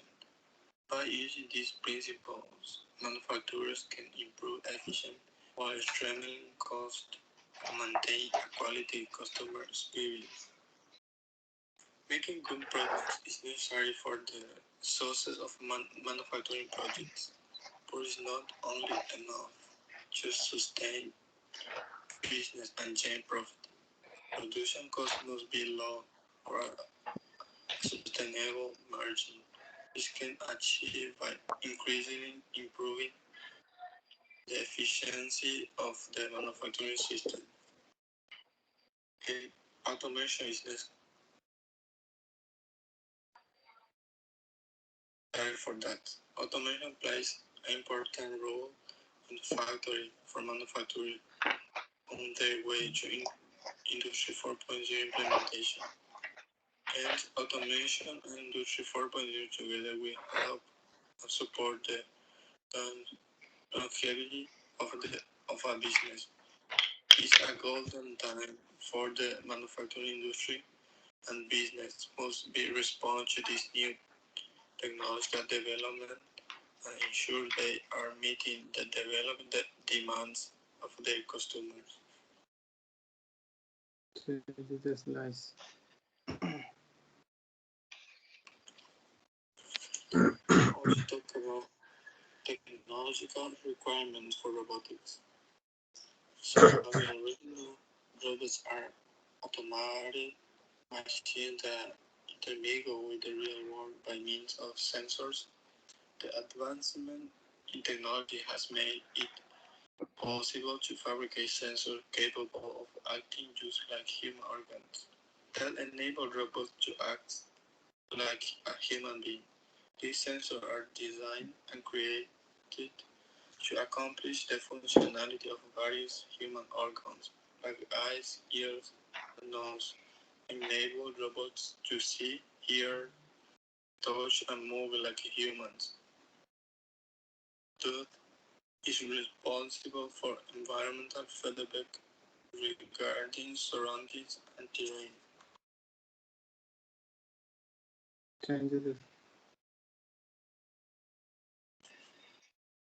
For example, in self-driving vehicles need various sensors that are essential for accurate working, comprising distance, object detection, vision, and proximity sensors. These areas require camera, infrared sonar, ultrasounds, radar, and lidar, as shown in this picture.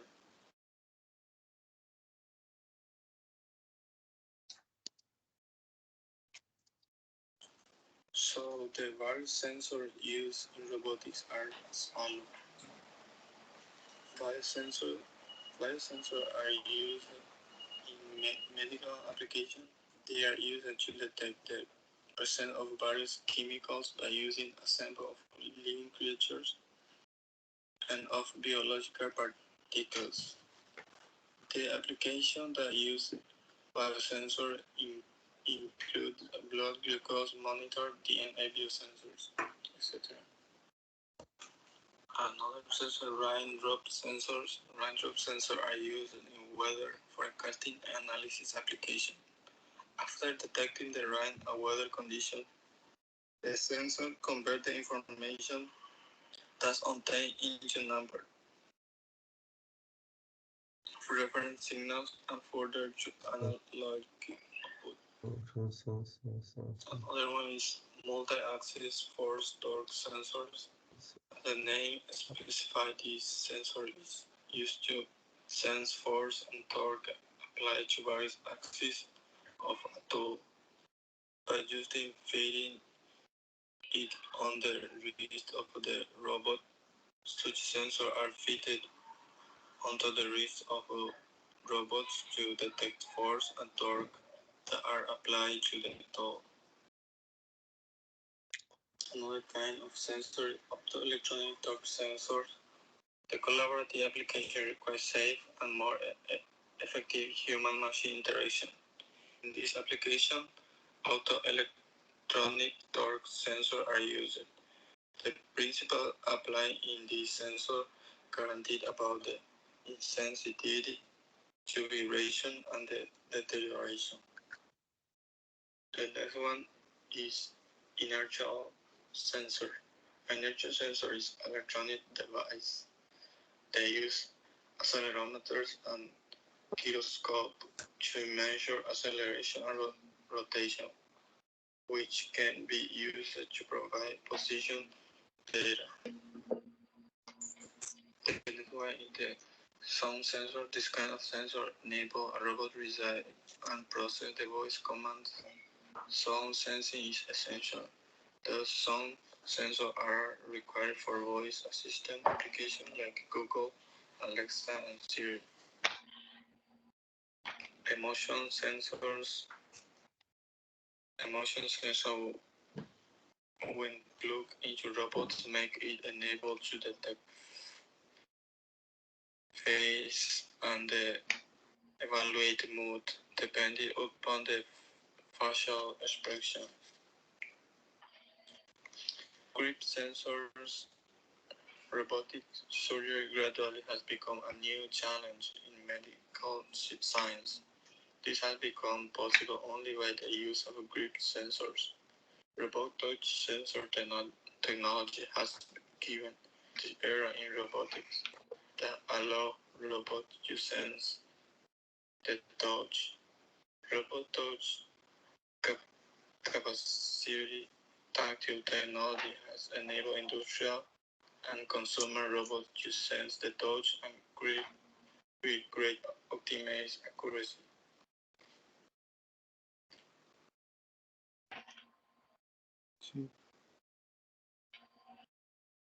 Now we talk about the application of robotics industry 4.0.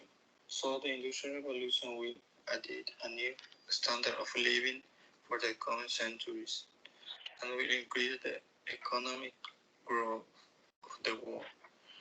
In the industry 4.0, robots and humans will work hand by hand using advanced sensor, human-machine interface, and interlinking tasks. Autonomous robots are the best example across manufacturing industry, as shown in this picture. Change it.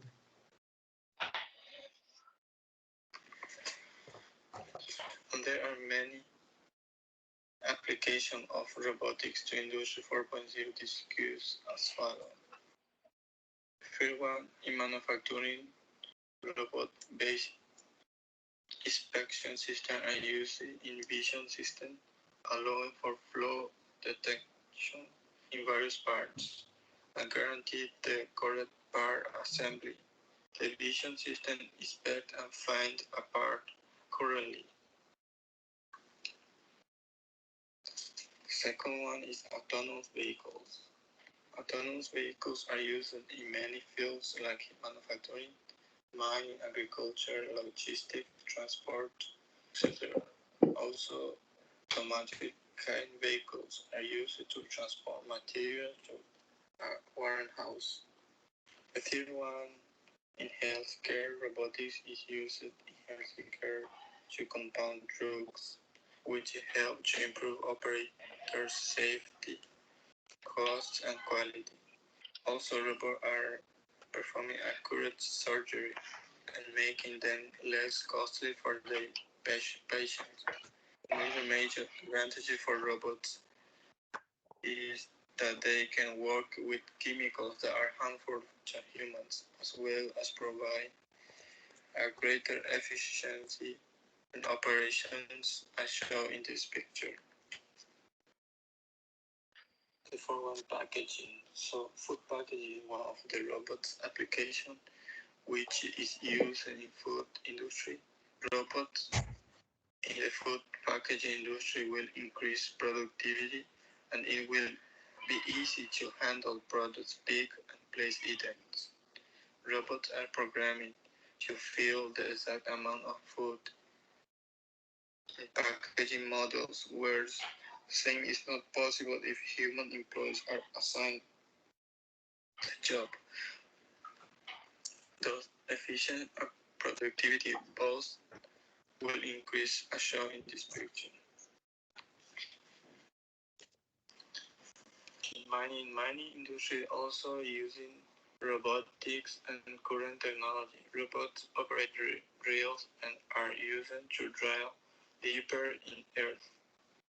Robots can be used to get detailed information inside mine.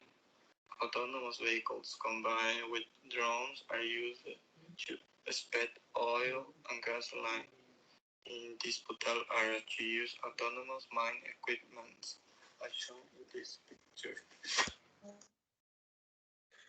Packaging for Change the slides, please. Next is military and public safety industry. Military industry and public safety industry also change. Drones are used in military industry and robots are used in battlefield to support and conducting survives and used for guard duty as shown in this picture. In the public safety industry, remote control drones are used to provide real-time analysis of situation and monitoring dangerous situations. The second one is supermarket and malls.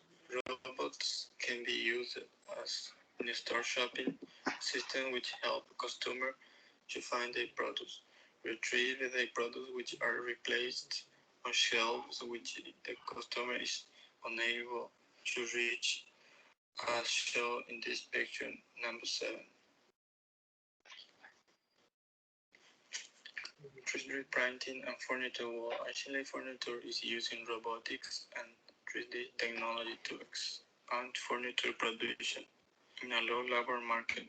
Instead of collecting the many small parts necessary to equip robots with the right tools to make certain kind of furniture, Chile has created those parts in-house in real time and upgrade to 3D printing. 9. Agriculture. In agriculture, self-driving tractors are used, which provides guidance on fertilizer application sensor. User can tell the different data on soil condition and how to maintain planted crops, as shown in the figure number 9. The last one, robots in music. Georgia Institute of Technology has built a robot called Shimon that is able to listen music, is configured, enhance, and play with humans, musicians in concerts. Shimon, this build, can learn from music theory and musical notes and style. It can add elements to the musical performance and can play chord structure with which is possible for humans to play, as shown in the picture number 10.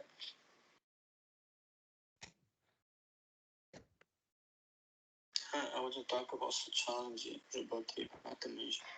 There are many challenges in robotic automation. The field will employ skill asset and training. Proper certification, training, and education is required for any new system installed. For robotic environment, proper experience and training is required, so employees will have to be hired who have good knowledge and certification in this field. Second one is safe measures. Safe is the formal issues. Manufacturers must ensure compliance before robots get installed and provide a safe environment to their workers. Still one budgeting. There are a lot of upfront investment associated with robots. Although prices are dropping, but it's not possible for everyone to spend too much and afford it. The fourth one is managing product workflow. Product workflow is important. Productivity depends on orientation and movement of parts, speech, etc. Change the slides. Fifth one, 5. The demand increase in smart technology will increase demands for complex products. Manufacturers say that today cars buyers want car model built to their own specifications. The last one, balance repetition and automation. With variation, the demand is a challenge for manufacturers to balance repetition and automation and maintain high quality products. In production, it's important to check that every tool operates in the right way and the right time.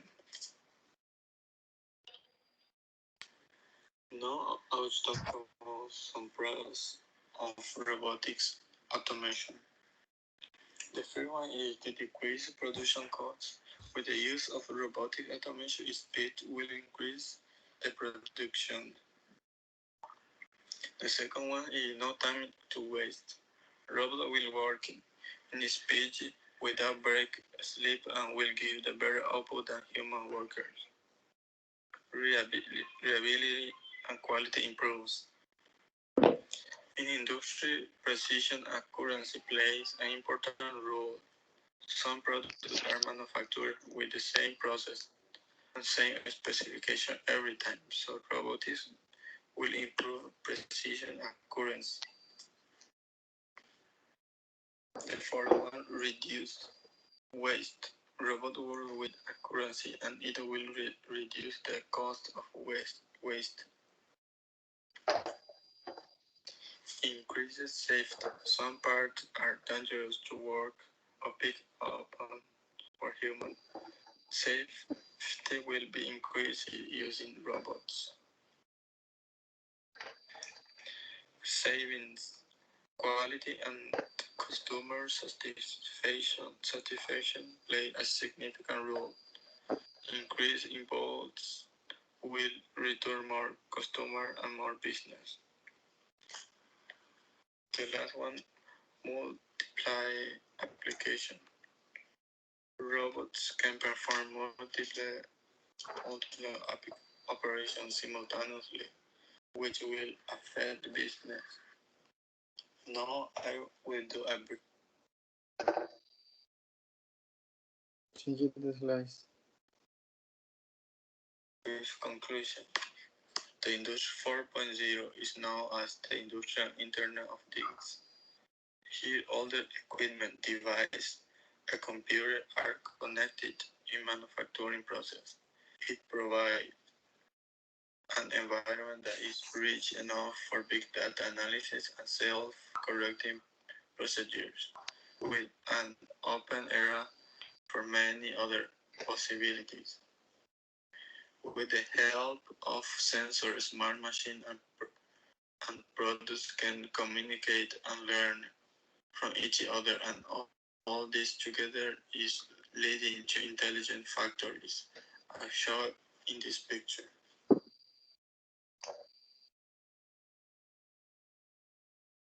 Change it to the slides. Now the most important question is when robotics will replace humans or take all jobs away from humans. So humans have a great knowledge. They can do precision handling and have a sense of touch. Robots can do repetitive tasks with efficient and reliability. Then the answer is that Can change the screen.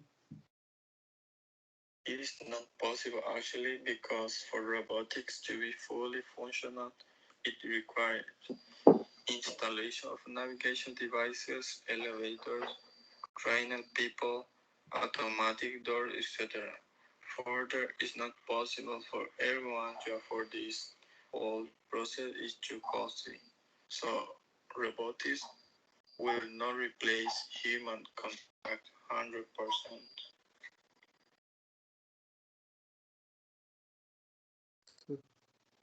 So thanks for listening, everyone.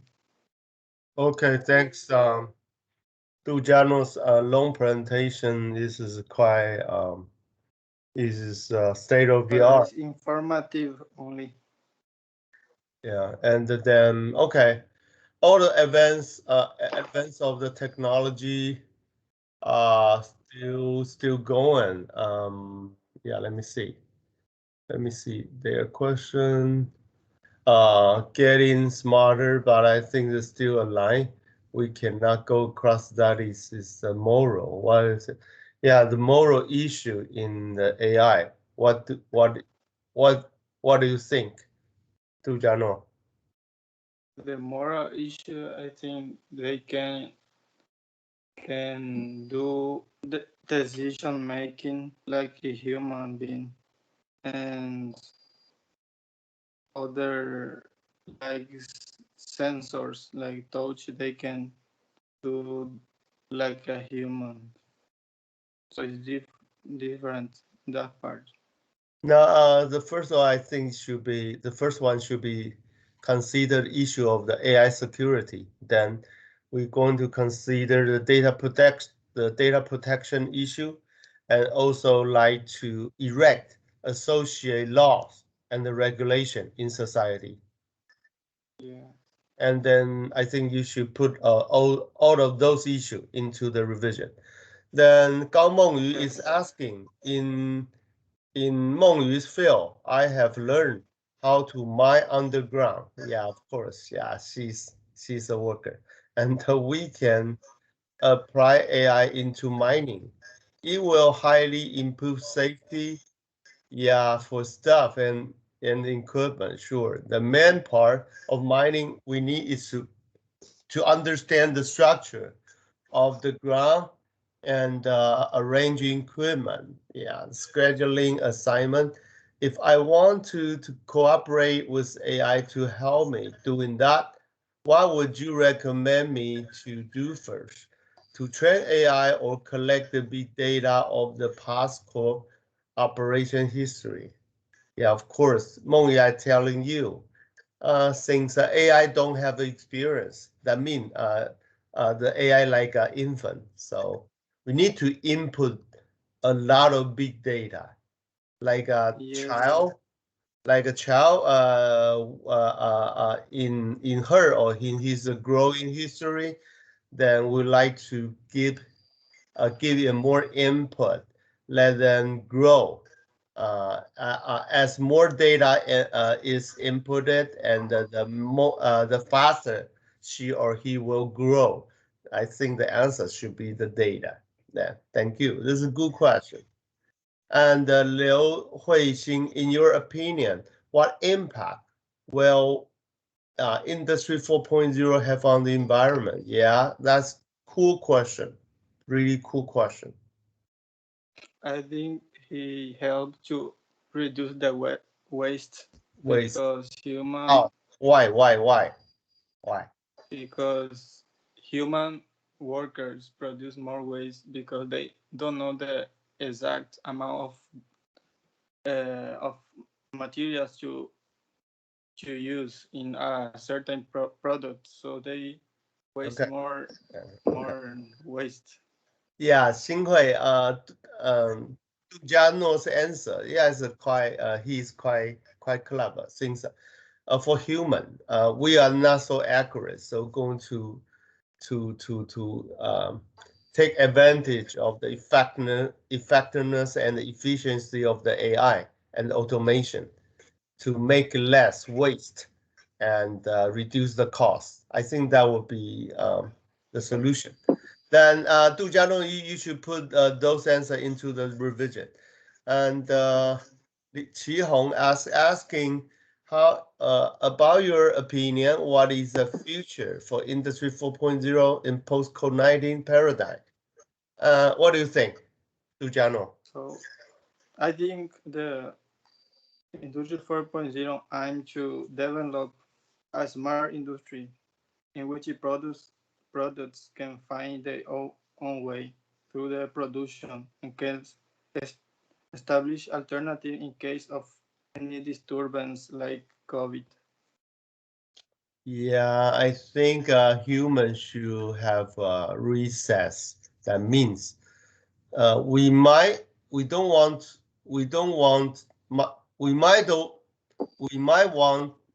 want to progress our technology that fast. We're going to stop and think, since we live on the planet with very limited sources. How can we make a balance between the technology and the environmental ability? We might answer this question, then we determine how can we advance our technology then.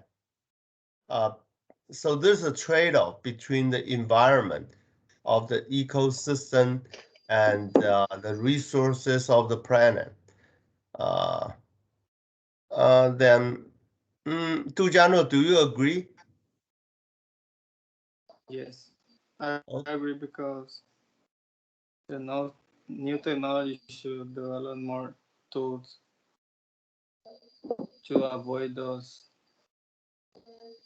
disturbance in the environment.